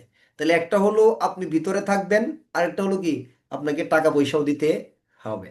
তাহলে রাসেলকে দণ্ড দেওয়া হলো 2 বছর, এবং এটা কি, তাহলে 2 বছর দণ্ড, এটার নাম কি, এমসিকিউ প্রশ্ন। আদালত থেকে রাসেল নামক ব্যক্তিকে 2 বছর দণ্ড প্রদান করা হলো, ক, এটার নাম কি, বোঝার চেষ্টা করেন। যাবজ্জীবন কারাদণ্ড, খ কারাদণ্ড, গ অর্থদণ্ড, ঘ সম্পত্তি বাজেয়াপ্তকরণ। কি নাম হলো, এটার নাম কি, হ্যাঁ, কারাদণ্ড। এটার নাম কারাদণ্ড। এবং তার সাথে রাসেলকে 1,000 টাকা অর্থদণ্ড বা জরিমানা দণ্ড প্রদান করা হলো, তাহলে হলো অর্থদণ্ড। এখন রাসেল বলতেছে ঠিক আছে, আমি অর্থদণ্ড যেটা এটা দিতে পারবো না, সামর্থ্য নাই। কি করতে পারবো আমি, দণ্ড 2 বছর বুক করতে পারবো, কোনো অসুবিধা নেই। বাইরে আমার এই ডাল ভাত খাই থাকা লাগে, এই ভিতরে আমি আরো ভালো খাবো বরঞ্চ, তাই না? তাহলে কি করতে পারবে, সে বলবে আমি অর্থ দিতে পারবো না কিন্তু কারা বুক করতে পারবো। তাহলে এই অনাদায়ী কোনটা হয়েছে এখানে বলেন তো, অনাদায়ী কোনটা হয়েছে, অনাদায় মানে, অনাদায় মানে আদায় হয় নাই, উসুল হয় নাই কোনটা, অর্থদণ্ডের টাকাটা সে দিতে পারে নাই। তাহলে বলবে অর্থদণ্ড অনাদায়ে আপনি আরো কারাদণ্ড বেশি ভোগ করতে হবে। রাসেল বলতেছে আমি রাজি। রাসেল বলতেছে কি, আমি রাজি। এটা হলো 64 ধারার কথা। তার মানে কোনো ব্যক্তিকে, 64 ধারা এটা এই ক্ষেত্রে প্রযোজ্য, যদি কোনো ব্যক্তির একসাথে কারাদণ্ড হয় এবং অর্থদণ্ড দুইটা একসাথে হয়, তাহলে সে অর্থদণ্ড টাকাটা যদি আদায় করতে অসমর্থ বা ব্যর্থ হয়, তাহলে অর্থদণ্ড অনাদায়ে তাকে কি দেওয়া যাবে, কারাদণ্ড দেওয়া যাবে। ধারা কত, 64। এখন আপনার প্রশ্ন আসবে না, যারা আইন জানার খুব আগ্রহ, তাদের ভিতরে কিন্তু প্রশ্ন হয়ে গেছে যে কতদিন, এই প্রশ্নটা আসছে না মনের ভিতরে, যেটা কতদিন। দণ্ডবিধি আইনের 65 দ্বারাই বলতেছে, তার এই অর্থদণ্ড না দেওয়ার জন্য যে কারাদণ্ডটা ভোগ করবে, এই কারাদণ্ডের পরিমাণ কতটুক হবে। তার যে মূল দণ্ড কতদিন ছিল বলেন তো, মূলদণ্ড কতদিন ছিল বলতে হবে, ক্লাসে অ্যালার্ট থাকা লাগবে কিন্তু। যদি মন খারাপ থাকে, ক্লাসে অ্যালার্ট থাকার মতো মন মানসিকতা না থাকে, বের হয়ে যান, সকালবেলা ওইটা ক্লাস দেখবেন। মন খারাপ নিয়ে ক্লাসে বসে থাকার কোনো প্রয়োজন নাই, শুধু শুধু সময় নষ্ট হবে। আচ্ছা, তাহলে এখন মূলদণ্ড কত বছর, 2 বছর। তাহলে এখন কারাদণ্ড, অর্থদণ্ড ছিল কত হাজার টাকা, 1,000 টাকা, এটা সাপোজ বোঝানোর জন্য। এখন দিতে পারে নাই কোনটা, টাকা। তাহলে এটার জন্য তাকে আবার কারাদণ্ড বৃদ্ধি পাবে, অনাদায়ে কারাদণ্ড দেওয়া যাবে। এটা কত ধারার কথা, কত, 64 ধারার কথা। এখন এই অর্থদণ্ড অনাদায়ে যে কারাদণ্ডটা দেওয়া হবে 64 ধারায়, এটা কোন ক্ষেত্রে, শুধুমাত্র অর্থদণ্ড, যে মামলায় অর্থদণ্ড দেওয়া হবে সেই ক্ষেত্রে প্রযোজ্য, নাকি যে মামলায় অর্থদণ্ড কারাদণ্ড দুইটা একসাথে দেওয়া হবে সেই ক্ষেত্রে প্রযোজ্য? উত্তর হলো, যে মামলায় অর্থদণ্ড এবং কারাদণ্ড দুইটা একসাথে দেওয়া হবে সেই ক্ষেত্রে প্রযোজ্য। দ্বারা হলো কত, 64। এখন প্রশ্ন হলো, কারা অর্থদণ্ড, এমসিকিউ প্রশ্ন, 64 দ্বারা কোনটা সঠিক, অর্থদণ্ড না দেওয়ার জন্য কারাদণ্ড পাবে, নাকি কারাদণ্ড ভোগ না করার জন্য অর্থদণ্ড দিবে, কোনটা সঠিক, নাকি দুইটাই সঠিক? প্রশ্ন বুঝে উত্তর দেন। 64 দ্বারা কোনটা সঠিক, টাকা না দেওয়ার জন্য জেল কাটবে, নাকি জেল না কেটে টাকা দিয়ে দিবে, কোনটা সঠিক, টাকা না দেওয়ার জন্য অতিরিক্ত জেল কাটবে সে। বুঝছেন? এরকম সিস্টেম না যে আমার 4 বছর দণ্ড হয়েছে, 10 লক্ষ টাকা কারাদণ্ড অর্থদণ্ড হয়েছে, তাহলে আমি আর 40 লক্ষ টাকা দিয়ে দেই, আমার 3 বছরের দণ্ড মাফ করে দেন, এরকম কোনো সিস্টেম কিন্তু নাই। এই সিস্টেম নাই। টাকা দিয়া, টাকা না দিয়া জেল বেশি সময় কাটতে পারবেন, কিন্তু বেশি টাকা দিয়া জেল কাটা থেকে কি পাবেন না, মাপ পাবেন না, সিস্টেম করা আছে কিন্তু এরকম। আচ্ছা, এখন এটার পরিমাণটা কতটুক? পরিমাণটা হলো, এই যে তার মূলদণ্ডটা ছিল কত বছর, বোঝার চেষ্টা করেন, কত বছর? 2 বছর। এখন টাকা না দেওয়ার জন্য 1,000 টাকা, এটা আপনার টাকা 1,000 আবার মুখস্থ করে বসে থাকেন না, আমি কিন্তু এটা উদাহরণস্বরূপ বলতেছি। এখন 1,000 টাকা না দেওয়ার জন্য তাকে আরো কতদিন কারাদণ্ড দেওয়া যাবে বলেন তো? আরো 2 বছর দিবেন? আরো 2 বছর যোগ করবেন? নাকি যে মূল দণ্ডটা ছিল এই মূল দণ্ডর অর্ধেক দণ্ড দিবেন? নাকি মূল যে দণ্ড এই দণ্ডের 4 ভাগের 1 ভাগ দিবেন? নাকি আদালতের ইচ্ছা? তাহলে মূল দণ্ডের 4 ভাগের 1/4 অংশের অধিক হইতে পারে না। এখন আপনারা হিসাব মিলান। আপনারা উল্টাপাল্টা কোনো প্রশ্ন করবেন না, সিনিয়র লোক, মানে সিনিয়র ব্যাচ, পুরাতন ছাত্র, ক্লাসের সম্মান বজায় রাখবেন। আমার প্রশ্নের বাইরে, উত্তরের বাইরে ক্লাসে কেউ কোনো লাগবে না, রাজি আছেন? হ্যাঁ, কারণ আমি প্রশ্ন করবো, তাহলে ক্লাসটা সুন্দর হবে। আচ্ছা, প্লিজ এটা দেখবেন আপনারা কে এটা নিয়মটা অমান্য করে। তাহলে এখন আপনারা বলেন যে তাহলে এখন তাকে কত বছর দণ্ড দেওয়া যাইতে পারে 65 দ্বারাই? মানে আমাদের ক্লাসের উদাহরণ অনুসারে তাহলে কত বছর তার দণ্ড হইতে পারে? তাহলে তার দণ্ড হবে, ওই দিকে হলো কত মাস, 24 মাস, আর এইদিকে কত দিলে সর্বোচ্চ 6 মাস, এর বেশি দিতে পারবে না। তাহলে তার দণ্ডকে দাঁড়াবে কত মাস? 30 মাসে। এই 65 দ্বারা এমসিকিউ প্রশ্নটা 2020 সাল থেকে 25 সাল পর্যন্ত সাপ্লিমেন্টারি সহ শুরু করে 6 থেকে 7 বার হয়ে গেছে। বুঝছেন? এই এমসিকিউ প্রশ্নটা 2 পদে হয়েছে এটা। তাহলে টোটাল কত মাস হলো তার? 30 মাস। প্রশ্নটা কিভাবে হয়? অর্থদণ্ড অনাদায়ে যদি কারাদণ্ড প্রদান করা হয়, এই কারাদণ্ডের পরিমাণ বা মেয়াদ কতটুক হবে? মূলদণ্ডের দ্বিগুণ, মূলদণ্ডের সমান, মূলদণ্ডের 1/3 কম হবে না, না বেশি হবে না, মূলদণ্ডের 1/4 বেশি হবে না। তাহলে 1/4 বেশি হবে না, 4/1, তাহলে 4/1, মূলদণ্ড কত ছিল? 24 মাস, এর 4 ভাগ করলে কত? 6 মাস। তাহলে 6 মাসের বেশি হবে না। তাহলে 2 বছর, আর এই দিক দিয়ে কত? 6 মাস। তাহলে এখন আপনারা প্রশ্নের উত্তর দিবেন। আক্তার নামক ব্যক্তির মূলদণ্ডের পরিমাণ ছিল কত বছর? 6 বছর। দেখি কত বছর? 6 বছর। তাহলে সে অর্থদণ্ডের টাকা না দেওয়ার জন্য আবার সে কারাদণ্ড ভোগ করবে। তাহলে তার দণ্ড কত বছর হইতে পারে? লেখেন সবাই। তাহলে তার দণ্ড কত বছর সর্বোচ্চ হলে হতে পারে? সর্বোচ্চ কত বছর হতে পারে?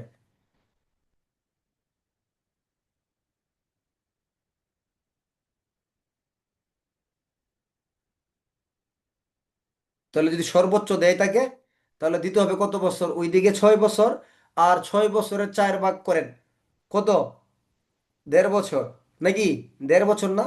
তাহলে 7.5 বছরের বেশি দেওয়ার কোনো সুযোগ নাই। বুঝছেন? এই হলো হিসাবটা আর কি। হ্যাঁ, এই হলো হিসাব। আচ্ছা, অনেকে মাসও হিসাব করে ফেলছেন। আচ্ছা, অসুবিধা নেই। তাহলে এই হলো 65 দ্বারা। তাহলে অর্থদণ্ড অনাদায়ে কারাদণ্ড দ্বারা কত? 64। অর্থদণ্ড অনাদায়ে যে কারাদণ্ড দিবে, এটার পরিমাণ, এটার পরিমাণ কত?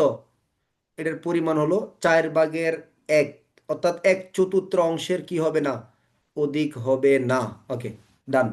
তাহলে এটা বর্ণনাটা কি হবে?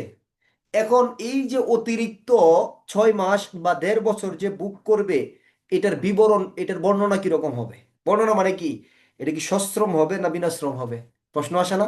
যে ঠিক আছে, মানলাম, বুঝলাম, তাহলে এখন এই যে অতিরিক্ত 2 বছরের জন্য 6 মাস, 6 বছরের জন্য 1.5 বছর, এই অতিরিক্ত দণ্ডের বর্ণনাটা, বিবরণটা কিরকম হবে? এটা কি সশ্রম হবে, নাকি বিনাশ্রম হবে, নাকি ওই যে মূলদণ্ড 2 বছর বা মূলদণ্ড 6 বছর যেরকম ওই রকমটাই হবে? উত্তর হলো, মূলদণ্ড যদি সশ্রম হয়ে থাকে, অতিরিক্ত দণ্ড সশ্রম হবে।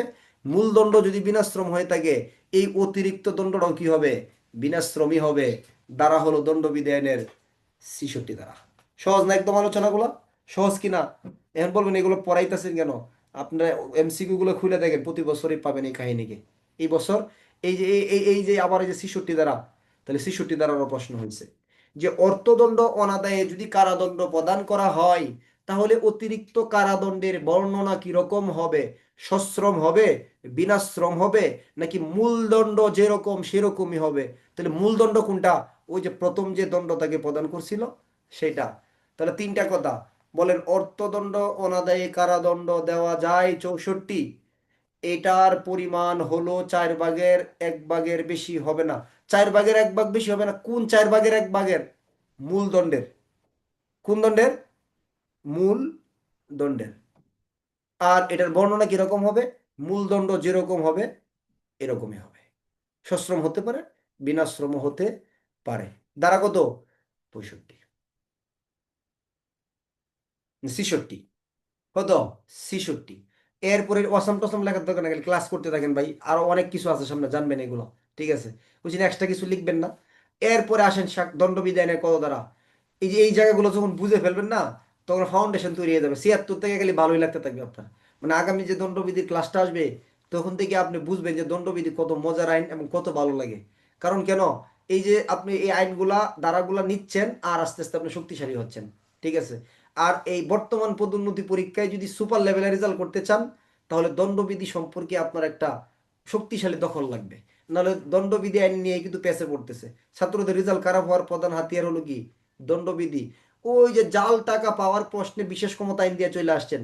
বিশেষ ক্ষমতা আইনে হুবহুব এইভাবে বলা নাই, যেভাবে দণ্ডবিধির 489 ক খ গ গ তে জাল নোট সম্পর্কে বলা আছে। অতএব প্রশ্ন কিন্তু দণ্ডবিধির ছিল। অনেকে বিশেষ ক্ষমতা দিয়ে বলছেন পরীক্ষা সুন্দর হয়েছে, কিন্তু দণ্ডবিধি ব্যবহার করেন নাই, রেজাল্ট ভালো হয় নাই। একদম চাক্ষুষ ভাবে আমরা দেখছি, যারা বলে স্যার দণ্ডবিধি তো দিতে মনে ছিল না, অনেকে বলছে স্যার দণ্ডবিধি দিছি, হ্যাঁ তাদের রেজাল্ট ভালো হয়েছে। আচ্ছা, এরপরে আসেন 67 দ্বারা। এমন কি দণ্ড হতে পারে যে শুধুমাত্র অর্থদণ্ড দিবে? হতে পারে এরকম? শুধুমাত্র কারা, শুধুমাত্র কি দিবে? জরিমানা দণ্ডই দিবে, অন্য কোনো দণ্ড না, এরকম কি হইতে পারে? হতে পারে। কয়টা ক্ষেত্রে? দণ্ডবিধি আইনের 11টা ধারায় আছে শুধুমাত্র কি জরিমানা দণ্ড বা অর্থদণ্ড, 11টা ধারা এরকম আছে। আচ্ছা, তাহলে এখন আপনি জামিল, আপনাকে দেওয়া হয়েছে কি? শুধুমাত্র অর্থদণ্ড। জামিল বলতেছে এটা একটা কাজ করলেন, এত এত দণ্ড রাখতে আমাকে অর্থদণ্ড কেন দিলেন? আমার তো অর্থই নাই। তখন আইন বলে সুযোগ আছে, অর্থ নাই তাতে কি হয়েছে, আপনি কারাদণ্ড ভোগ করেন। এটা হলো কত দাঁড়ায়? 67 দাঁড়ায়। তাহলে এইটা এবং 64-র ভিতরে পার্থক্য কি বলতে পারবেন? কে বলতে পারবেন? হাত উঠান। 64 এবং 67-র ভিতরে পার্থক্য কি কে বলতে পারবেন? অনেকেই পারবেন। 64 হলো যে মামলায় অর্থদণ্ড এবং জরি কারাদণ্ড একসাথে হয় তখনকার বিধান। আর 67 দ্বারা হলো এমন ক্ষেত্রে যে ক্ষেত্রে শুধুমাত্র একটা দণ্ডই, কি দণ্ড? অর্থদণ্ড। তাহলে এই বলতেছে না আমি অর্থদণ্ড তো দিতে পারবো না। তাহলে এমসিকিউ প্রশ্ন হলো, যদি বলতেছে যে অর্থদণ্ড তো দিতে, হ্যালো শোন, চলো, হ্যাঁ হ্যাঁ মামা, ভালো আছেন? বের হইছেন কবে? আচ্ছা, আমি আমি ক্লাস শেষে ফোন দিচ্ছি মামা আপনাকে, এটা ক্লাস শেষ করে ফোন দিচ্ছি, হ্যাঁ। আচ্ছা। আচ্ছা, তাহলে অর্থদণ্ড দিতে পারবে না। এমসিকিউ প্রশ্ন, যদি কোনো ব্যক্তিকে মামলার বিবেচনায় শুধু অর্থদণ্ড প্রদান করা হয়, যদি সে অর্থদণ্ড দিতে অসমর্থ হয় বা অনাদায়ী, অনাদায়ী মানে তো বুঝেন আইনি ভাষা, অনাদায়ী, তাহলে নিম্নের কোনটা সঠিক?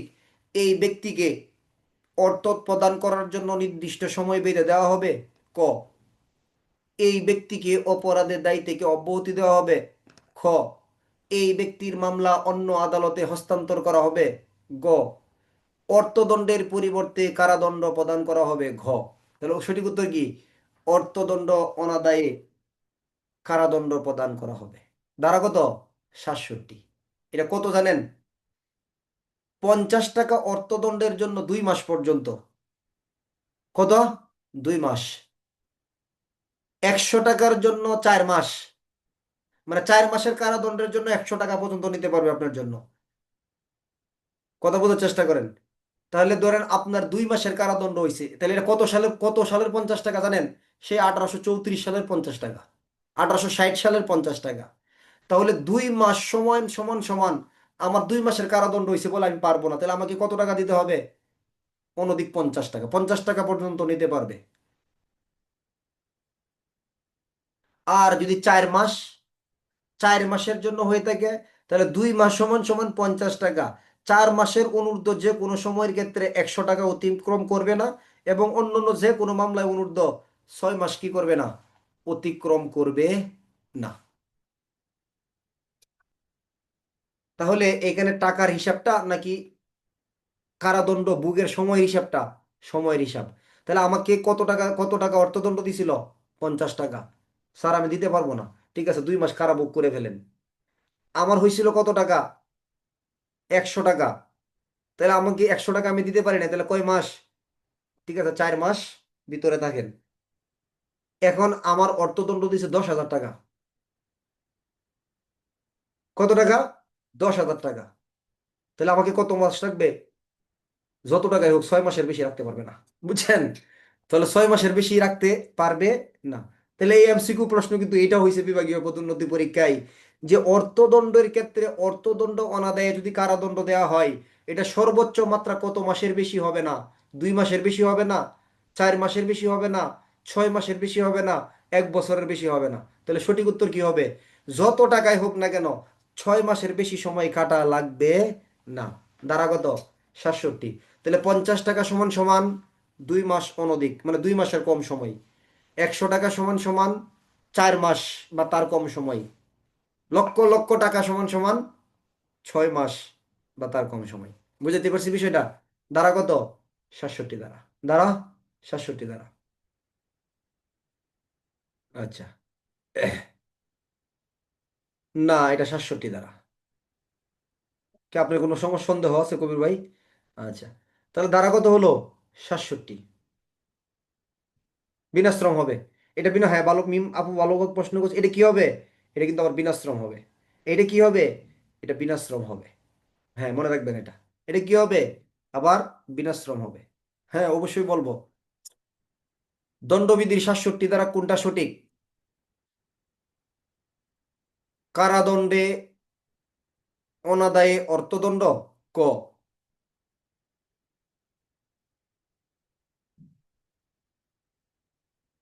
অর্থদণ্ড অনাদায়ে জরিমানা দণ্ড। খ। অর্থদণ্ড অনাদায়ে সশ্রম কারাদণ্ড। গ। অর্থদণ্ড অনাদায়ে বিনাশ্রম কারাদণ্ড। তাহলে অর্থদণ্ড অনাদায়ে বিনাশ্রম কারাদণ্ড। কতদিন? আমার 2 মাসের। আমাকে 50 টাকা অর্থদণ্ড করছে, আমি দিতে পারি নাই, তাহলে আমার কতদিন থাকা লাগবে? 2 মাস আমাকে জেল কাটাইতে পারবে। 100 টাকা আমি দিতে পারি নাই, কতদিন কাটাইতে পারবে? 4 মাস পর্যন্ত পারবে। 1,000 2,000 টাকা দিতে পারি নাই, কতদিন? 6 মাস, এর বেশি পারবে না। আচ্ছা, এখন দেখেন এটা কি হবে? আপনি অর্থদণ্ড না দেওয়ার জন্য আপনি কারাদণ্ড ভোগ করতেছেন। এটা খুব দুঃখজনক না? দুঃখজনক যে 50 টাকা না দেওয়ার জন্য আপনি 2 মাসের কারাদণ্ড ভোগ করতেছেন। এটা খুবই দুঃখজনক। যে এই শুনুক তারই খারাপ লাগবে যে এরকম অবস্থা হয়ে গেল। তখন আপনি অর্থদণ্ডের টাকাটা কি করতে পারছেন? আমি বলছি যে আমার প্রশ্নগুলোর সাথে আপনার প্রশ্ন উত্তর দিয়ে দিলে আমি হবে না, এটা আপনার পার্সোনাল প্রশ্ন। এটা আমারটা বলতে দেন, আমি যতটুকু বলবো ততটুকু আপনার হয়ে যাবে ইনশাল্লাহ। আচ্ছা, এখন অর্থদণ্ডের টাকাটা যদি আপনি দিয়ে দেন, তাহলে কি হবে? 50 টাকার লাগে 2 মাস, এই কথা যদি ভাবি শুনে বা আপনার শ্বশুরবাড়ির লোকজন শুনে, আপনার ভাই শুনে, মানবে এটা? বলবেন নেন আপনার 50 টাকা। তাহলে আবার 68 দ্বারাই বলতেছে কি, অর্থদণ্ড যদি দিয়ে দেয়, মানে জরিমানা দণ্ড যদি আদায় করে, তাহলে কারাদণ্ড কি হয়ে যাবে? বিলুপ্ত হয়ে যাবে, সমাপ্তি হয়ে যাবে। দ্বারা কত? 68 দ্বারা। ফৌজদারি কার্যবিধির এই 68 এবং এই 69 দ্বারাটা বলা আছে কত দ্বারায় বলতে পারবেন? কে বলতে পারবেন? ফৌজদারি কার্যবিধির এই দণ্ডবিধির 68 এবং 69 দ্বারাটা ফৌজদারি কার্যবিধির একটা ধারার ভিতরে আছে, কেউ পারবেন?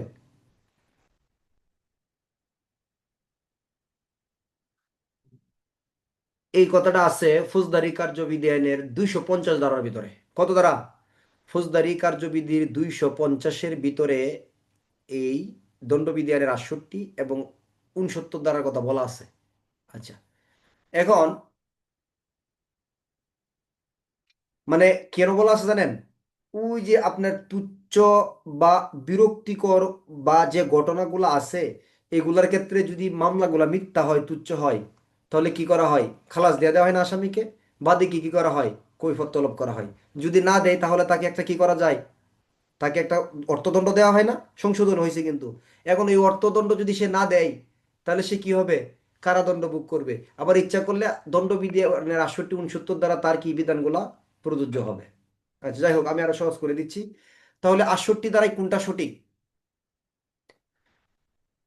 কারাদণ্ড ভোগ করলে, কারাদণ্ড ভোগ করলে অর্থদণ্ড, মানে কারাদণ্ড ভোগ করলে অর্থদণ্ডের সমাপ্তি ঘটবে, নাকি অর্থদণ্ড প্রদান করলে কারাদণ্ডের সমাপ্তি ঘটবে? সঠিক উত্তর কোনটা? তাহলে অর্থদণ্ড যদি দিয়ে দেয় বা জরিমানা দণ্ড যদি আদায় করে ফেলে তাহলে কারাদণ্ডের কি ঘটবে? সমাপ্তি ঘটে যাবে। দ্বারা কত? ৬৮ দ্বারা। এখন পরে এসে বলতেছে তাহলে কত টাকার জন্য ২ মাস? ৫০ টাকার জন্য, তাই না? ৫০ টাকার জন্য ২ মাস। এখন ৫০ টাকা দিয়ে দিছেন, তাহলে কি থাকবে ভিতরে না ছেড়ে দিবে? ছেড়ে দিবে। আচ্ছা, আমাদের অল্প জানার দরকার এই জায়গাগুলো, একদম ভিতরে গিয়ে আলোচনা করতে গেলে এগুলো একবার আদালতে চলে যেতে হবে। এখন ধরুন ৫০ টাকা নাই, তাহলে জামিল ভাই শ্বশুর বাড়ির লোকজন কত টাকা নিয়ে আসছে? 25 টাকা নিয়ে আসছে মাত্র। কত টাকা? 25 টাকা। তাহলে কি হবে এখন? তাহলে কিস্তিতে দিতে পারবে, বলবে যে 25 টাকা দিয়ে গেলাম, 1 মাস সময় দিয়ে গেলাম জামাই, চিন্তা করেন না। পরের দিন আবার শ্বশুরে ৫০ ২৫ টাকা দিয়ে গেছে, এর আবার এই তাহলে আর 1 মাস মাত্র রয়ে গেল। পরের দিন বাবি সাহেব আবার আরো কি 25 টাকা নিয়ে চলে গেছে, তাহলে কিস্তিতে দিয়ে দিচ্ছে। তাহলে কিস্তিতে দিলে হবে কি না? কিস্তিতেও দিবে, কিস্তি দিতে থাকবে। এখন যদি 12.5 টাকা করে 4 জনে নিয়ে আসে, বাইরে নিয়ে আসলো 12.5 টাকা, শ্বশুরে নিয়ে আসলো 12.5 টাকা, বন্ধু নিয়ে আসলো 12.5 টাকা, তার মানে কিস্তিতে দিলেও কি হয়ে যাবে? এটা মওকুফ হয়ে যাবে। দ্বারা কত? 69 দ্বারা। কত? 69। তাহলে কারা অর্থদণ্ডের টাকা দিলে কারাদণ্ড বিলুপ্ত হবে। দ্বারা কত? ৬৮। এবং এই অর্থদণ্ডের টাকাটা কিস্তির মাধ্যমে এটা হ্রাস পাবে বা কিস্তিতেও প্রদান করা যাবে। দ্বারা কত? 69 দ্বারা। দ্বারা কত? 69 দ্বারা। বোঝা যায়? তাহলে অর্থদণ্ড এবং কারাদণ্ড একসাথে হলে, অর্থদণ্ড না দিলে কারাদণ্ড ভোগ করবে 64। এটা দীর্ঘতম মূল দণ্ডের 4/1/4 অংশের অধিক হবে না। 65। মূলদণ্ড যেরকম হবে এটার বর্ণনা এরকমই হবে। 66। 67 হলো শুধুমাত্র অর্থদণ্ড অনাদায়ী কারাদণ্ড। 68 হলো অর্থদণ্ড টাকা প্রদান করে ফেললে কারাদণ্ডের সমাপ্তি ঘটবে। 69 হলো জরিমানা দণ্ডের আনুপাতিক অংশ আদায় করা হইলে কারাদণ্ডের সমাপ্তি, অর্থাৎ কিস্তিতে বা অনুপাতিক অংশে দিলেও কি ঘটবে? এটা সমাপ্তি ঘটবে। 69। এখন আমার অর্থদণ্ডও হলো, আমার কারাদণ্ডও হলো। তাহলে আমার কারাদণ্ড এবং অর্থদণ্ড যে চলতেছে, আমার এই আমি তো কারাগারের ভিতরে, আমার টাকা কে দিবে? তাহলে আমাকে সময় কতদিন দেওয়া হবে এই টাকাটা দেওয়ার জন্য? জরিমানা দণ্ড বা অর্থদণ্ডের টাকাটা প্রদান করার জন্য 6 বছর সময় দেওয়া হবে। কত বছর? 6 বছর পর্যন্ত সুযোগ থাকবে এই অর্থদণ্ডের টাকা আদায় করার জন্য। আর যদি কোনো ব্যক্তির দণ্ডের মেয়াদ আরো বেশি থাকে, ধরেন 10 বছর, 12 বছর এরকম, তাহলে যতদিন সে কারাগারে থাকবে ততদিন সময়ের ভিতরে এটা মওকুফ বা পরিশোধ করতে পারবে। এর ভিতরে যদি তার মৃত্যু হয়ে যায়, ধরেন আমাকে দিল 6 বছরের কারাদণ্ড, 10,000 টাকা অর্থদণ্ড, আমি 6 বছরের কারাদণ্ডে 10,000 টাকা দিতে পারি নাই, 5 বছরের মাথায় মরে গেছি, আমার 10,000 টাকা অর্থদণ্ডের টাকা কি মওকুফ হবে? মাফ হবে? মাফ হবে না, এটাও আদায় করতেই হবে। দ্বারা হলো কত দ্বারা? তাহলে মরে গেল মাপ নাই। দ্বারা কত? 70 দ্বারা। দ্বারা দণ্ডবিধির 70 দ্বারা। তাহলে এমসিকিউ প্রশ্ন আসবে, অর্থদণ্ডের টাকা প্রদান করার জন্য, অর্থদণ্ডের টাকা প্রদান করার জন্য সময় কতদিন পাবে? তাহলে কয় বছর? 6 বছর। বেশি হইতে পারে যদি, কে দিবে? তার যে অংশগুলো থাকবে, কে দেয়? আপনার ফৌজদারি কার্যবিধি পড়ে আসছেন না? পড়াইছেন এই আইনগুলা, কে দিবে? কোথায় দিবে? এরকম আইন কি পড়ানো হয়েছে আপনাদের? কোথায় পড়ানো হয়েছে যে কোথায় দিবে? কে দিবে? আচ্ছা, নারী শিশু পড়লে হয়তো বুঝতে পারতেন যে দর্শনের ফলশ্রুতিতে যদি কোনো শিশু জন্ম লাভ করে তাহলে তার ব্যয়ভার সংক্রান্ত বিধান। তাহলে এইখানে নারী শিশু নির্যাতন দমন সংশোধনী অধ্যাদেশের কয়টা একটু বলি সংক্ষেপে, 3টা কথা আছে। 13-1-2-3। 13 কত? 1-2-3। তাহলে দর্শনের ফলশ্রুতিতে যদি কোনো শিশু জন্মগ্রহণ করে তাহলে তার ব্যয়ভার সংক্রান্ত বিধান কি করতে হবে? 13-1 বলতেছে এই শিশুটার কি তার পিতা মাতা তার মাতৃকুলীয় আত্মীয় স্বজনের কাছে থাকবে। 13-1 ক কত হলো পিতা মাতা উভয়ের পরিচয়ে কি হবে? বড় হবে। উভয়ের পরিচয় কি হইতে পারবে? বড় হইতে পারবে। তার ব্যয়ভার 21 বছর পর্যন্ত রাষ্ট্র বহন করবে। কন্যা সন্তানের ক্ষেত্রে বিবাহ না হওয়া পর্যন্ত, প্রতিবন্ধী সন্তানের ক্ষেত্রে উপার্জন সক্ষম না হওয়া পর্যন্ত। আর এইখানে 13-2 বলতেছে তার ব্যয়ভার রাষ্ট্র বহন করবে। 3 বলতেছে কে? তার রাষ্ট্র পরবর্তীতে এই ব্যয়ভার দর্শকের নিকট থেকে আদায় করবে। দর্শকের যদি বিদ্যমান কোনো সম্পত্তি না থাকে, ভবিষ্যতে সে সম্পত্তির যে মালিক হবে অথবা তার উত্তরাধিকার যে সম্পত্তি, সে মরে গেলেও তার উত্তরাধিকারী সম্পত্তি থেকে কি করা হবে? আদায় করা হবে। এই হচ্ছে বিষয়। দিয়ে যেতে হবে, না দেওয়ার কোনো কি নাই, সুযোগ নাই। প্রশ্ন করে গেলে সময় বাড়াইতেছেন আপনারা। হ্যাঁ? প্রশ্ন বাদ নেন। এই জন্য আমি আপনাদের মেসেজ খুলে দিই না। আমি বলছি আপনারা আমার প্রশ্নের উত্তর দিবেন, আপনারা আমার প্রশ্ন করে জর্জরিত করে ফেলতেছেন। নেন। দণ্ডবিধি আইনের ধারা হলো 70, বুঝছেন তো? 70 দ্বারা বোঝা গেছে? আচ্ছা। এরপরে ধারা হলো দণ্ডবিধি আইনের 71 ধারার সাথে ফৌজদারি কার্যবিধির 235 ধারার মিল। 235 ধারা কি বছর পড়াইছে আপনাদের? পড়াই নাই, কারণ প্রশ্ন সাধারণত মানে একাধিক অপরাধের বিচারের ক্ষেত্রে ফৌজদারি কার্যবিধির 235-এর কথাটাই হলো দণ্ডবিধি আইনের 71 ধারা। অর্থাৎ কতিপয় অপরাধের সমবায়ে গঠিত শাস্তির ক্ষেত্রে এর সীমা। কতিপয় অপরাধের সমবায়ে গঠিত অপরাধের শাস্তির সীমা কিরকম এটা? দুইটা উদাহরণ আছে এখানে, বুঝতে পারবেন। ধরেন আপনি আদিল খান, আপনি জসিম উদ্দিনকে আঘাত করছেন। কি? অস্ত্র দ্বারা আঘাত করলেন। তাহলে অস্ত্র দ্বারা আঘাত করলে শাস্তি কত দ্বারা হয়? আদিল খান জসিম উদ্দিনকে অস্ত্র দ্বারা আঘাত করছে, বলেন তো কত দ্বারা শাস্তি হবে? মানে এর প্রশ্ন বাড়াবে না কমাবে না, আমি যতটুকু বলছি এতটুকু। আদিল খান জসিম খানকে অস্ত্র দ্বারা আঘাত করছে, শাস্তি কত দ্বারাই? শাস্তি হবে দণ্ডবিধি আইনের 324 ধারায়। কত ধারায়? 324 ধারায়। কেন? অস্ত্র দ্বারা আঘাত করছে, গুরুতর আঘাত কিন্তু বলা হয় নাই। গুরুতর আঘাত বলা হয় নাই। যদি বলতো অস্ত্র দ্বারা গুরুতর আঘাত করছে তাহলে 326 হতে পারতো। আর যদি বলো হয়তো গুরুতর আঘাত করছে, কি আপনি দিদারুল, আপনি আলমগীরকে গুরুতর আঘাত করছেন, গুরুতর আঘাত, তাহলে কত দ্বারা হবে?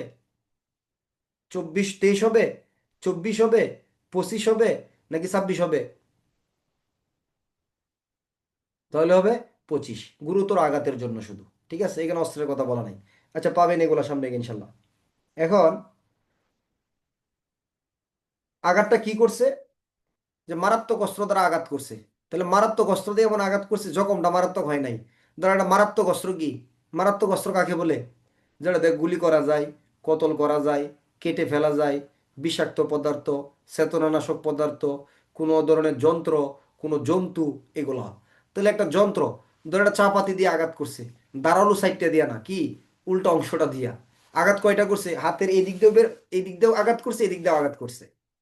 এখন এটার জন্য ধরেন 324 ধারায় তার বিরুদ্ধে মামলা হবে। তাহলে একটা আঘাত করলে যদি 324 ধারায় মামলা হয়, আঘাত যদি 20টা করে মামলা কত ধারায় হবে?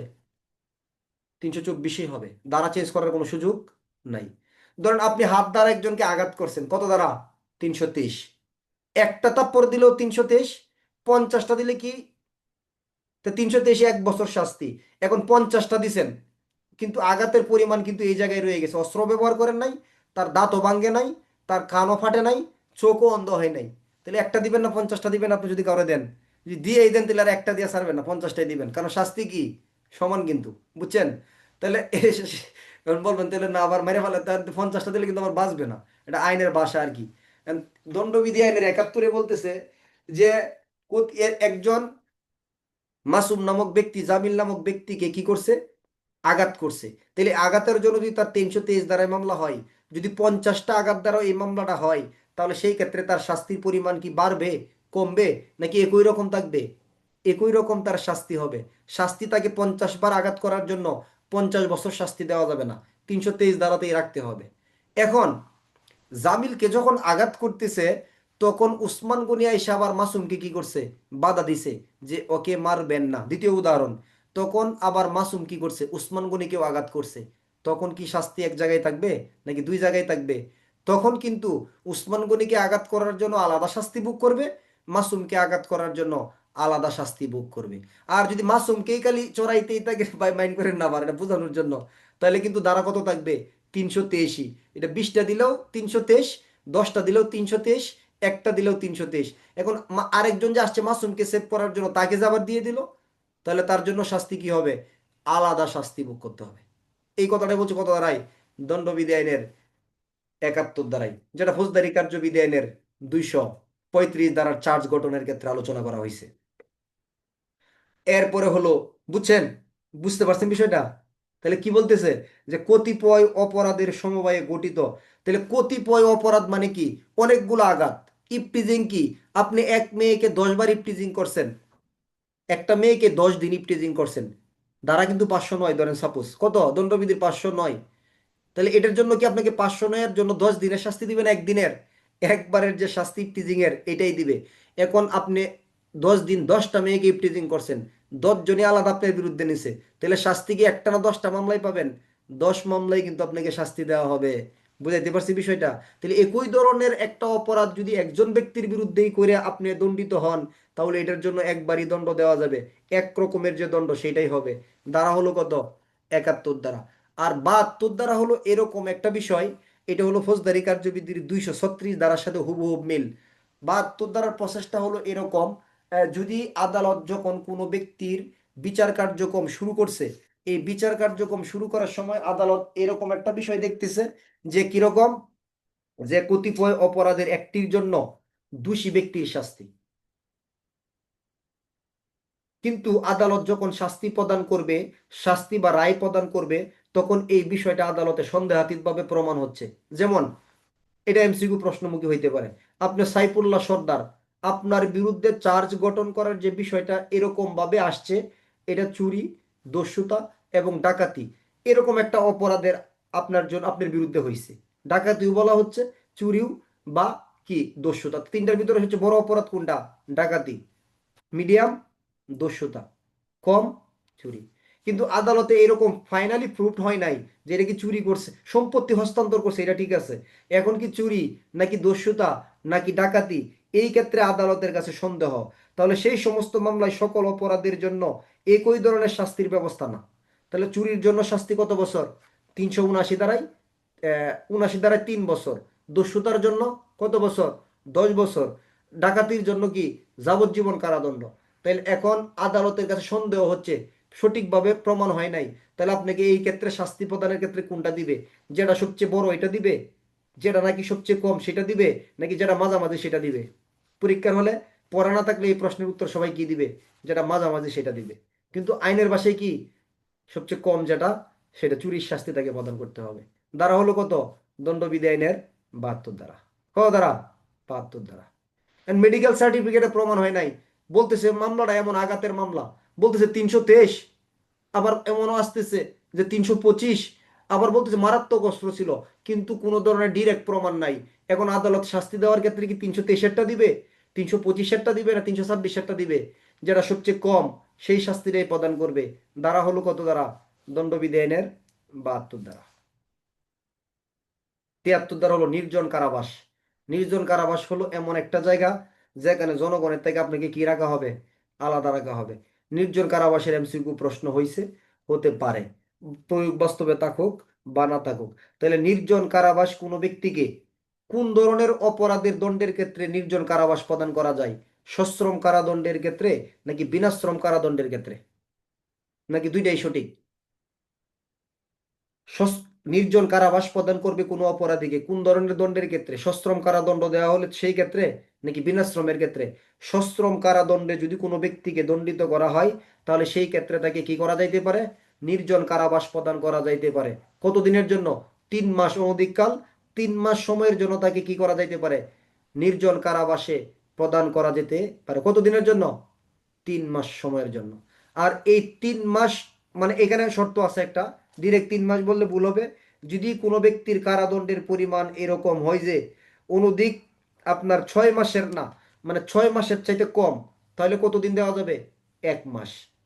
6 মাস থেকে 1 বছরের ভিতরে কোনো সশ্রম কারাদণ্ড, তাহলে 2 মাস। আর অন্য যে কোনো মেয়াদের কারাবাসের জন্য কি হবে, বা 1 বছরের অধিক হইলে 3 মাসের সময় পর্যন্ত আপনাকে কি করা যাবে, নির্জন কারাবাস প্রদান করা যাবে। তাহলে সহজ কথা, এখানে পয়েন্টগুলা কি? সশ্রম কারাদণ্ডে কোনো ব্যক্তিকে দণ্ড দেওয়া হলে তাকে নির্জন কারাবাসও দেওয়া যায়। এটা একটা বিরাট বড় কষ্ট না?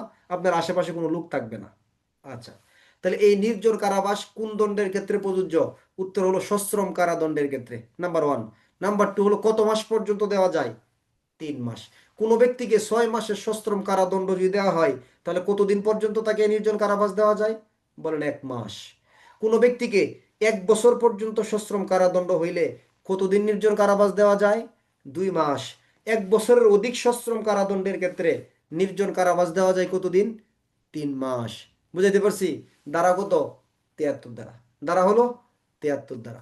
74 দ্বারা হলো নির্জন কারাবাস একটানা কতদিনের বেশি হবে না? 14 দিনের অধিক হবে না।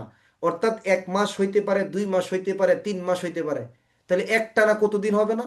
নির্জন কারাবাস মানে এটা বিরাম, রেস্ট করে করে দিতে হবে এমন না যে কোনো ব্যক্তির 3 মাস নির্জন কারাবাস হয়েছে একটানা তাকে 3 মাস এক জায়গায় ফেলা রাখবেন, মরে যাবে মানুষ তার আসে। এই জন্য কি করতে হবে? গ্যাপ দিতে হবে। তাহলে একটানা কতদিন?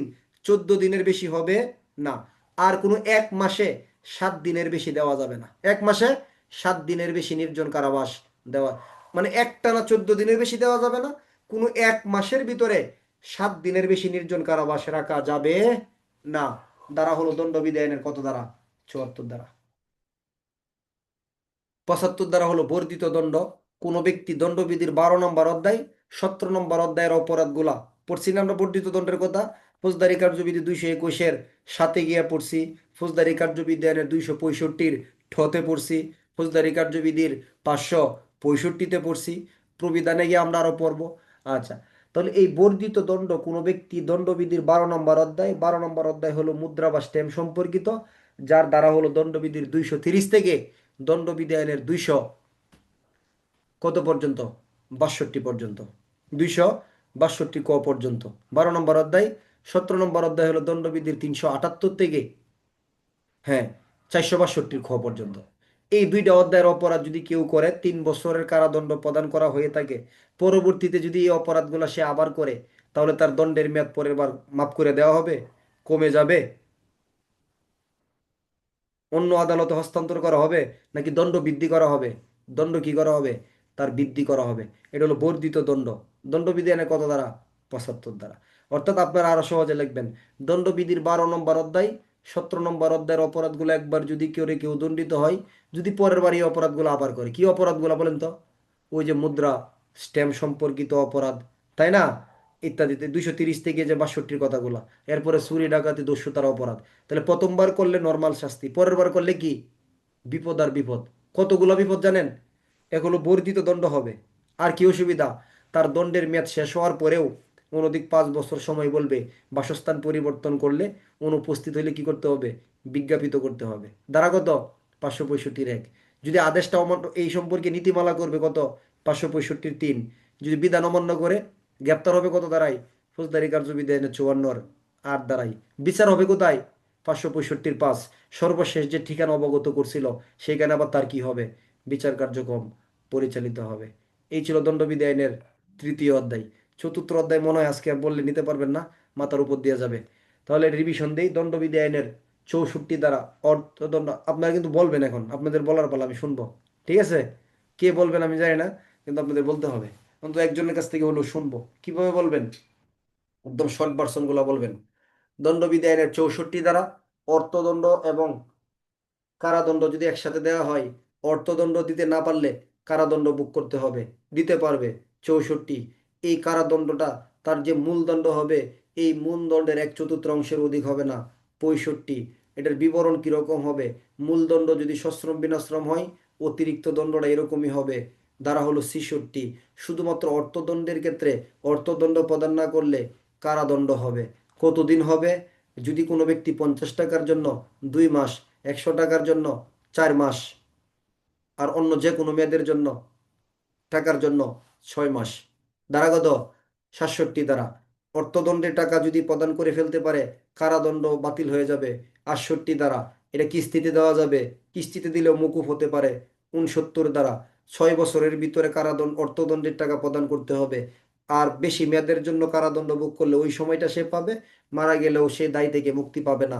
71 দ্বারা কতিপয় অপরাধের সমন্বয়ে গঠিত কোনো অপরাধের ক্ষেত্রে শাস্তি প্রদানের ক্ষেত্রে নির্দিষ্ট যে অপরাধ এটার একটা শাস্তি প্রদান করতে হবে, তবে এটার সাথে অন্য অপরাধ জড়ায় গেলে ভিন্ন শাস্তি দেওয়া যাবে। 72 দ্বারা শাস্তি প্রদানের ক্ষেত্রে একাধিক অপরাধের ক্ষেত্রে সন্দেহ থাকলে সবচেয়ে কম শাস্তি যেটা সেটাই প্রদান করতে হবে। 73 দ্বারা হলো সশ্রম কারাদণ্ডের ক্ষেত্রে 3 মাস পর্যন্ত কি দেওয়া যাবে, নির্জন কারাবাস দেওয়া যাবে। 6 মাসের কম সময়ের জন্য কতদিন, 1 মাস। 1 বছরের কম সময়ের জন্য অনধিক 2 মাস। 1 বছরের বেশি সময়ের জন্য অনধিক 3 মাস। 74 দ্বারা নির্জন কারাবাস একত্রে 14 দিনের বেশি হবে না, 1 মাসে 7 দিনের বেশি হবে না। 75 দ্বারা হলো দণ্ডবিধির 12-17 অধ্যায়ের অপরাধগুলো একবার করে যদি কেউ আবার করে বা করে দণ্ডিত হয়, তাহলে পরবর্তীতে তাকে কি করতে হবে, বর্ধিত দণ্ড প্রদান করতে হবে। দ্বারা হলো দণ্ডবিধি আইনের 75। আগামী ক্লাসে আপনারা দেখে আসবেন দণ্ডবিধি আইনের আগামী ক্লাস, আজকে হচ্ছে 7, আগামী ক্লাস হলো 9। আপনারা নির্বাচন ডিউটি, আমাদেরও ডিউটি, যেখানে যে অবস্থাতে থাকি ক্লাসটা আমরা দিব, আপনারা রেকর্ড শুনে নেবেন। ঠিক আছে? এত লম্বা সময় ক্লাস বন্ধ রাখলে ক্লাসের পড়ার পরিবেশ নষ্ট হবে। ক্লাস বন্ধ থাকবে 12, 11, 12, 13 এই 3 দিন, নির্বাচনের আগের দিন, নির্বাচনের দিনের পর দিন, এই 3 দিন টোটালি বন্ধ থাকবে। বাকি সময়গুলোর ক্ষেত্রে আমরা কিছুটা হলেও আলোচনা করব। প্রয়োজনে রিভিশনটা আমরা বেশি রাখবো, যেন মনে হয় যে আমরা ক্লাসে আসি বা পড়াশোনাটা চলতেছে। ঠিক, কষ্ট হবে, আমরা জানি সবারই কষ্ট হবে, কিন্তু আপনি 24 ঘন্টা ডিউটি কোথাও গিয়ে করবেন না, শিফট ইউজ করবেন। মনে রাখবেন যেটা ক্লাস চলতেছে, আমি ছাত্র ছিলাম, ছাত্র আছি, সামনে আমার পদোন্নতি, এটা যেন আমরা একদম বলে না যাই। কে বলবেন এখন 64 থেকে 75? কে বলবেন? যারা বলবেন একটু হাত উঠায় রাখেন তো, দেখি একটু হাত উঠায় রাখেন।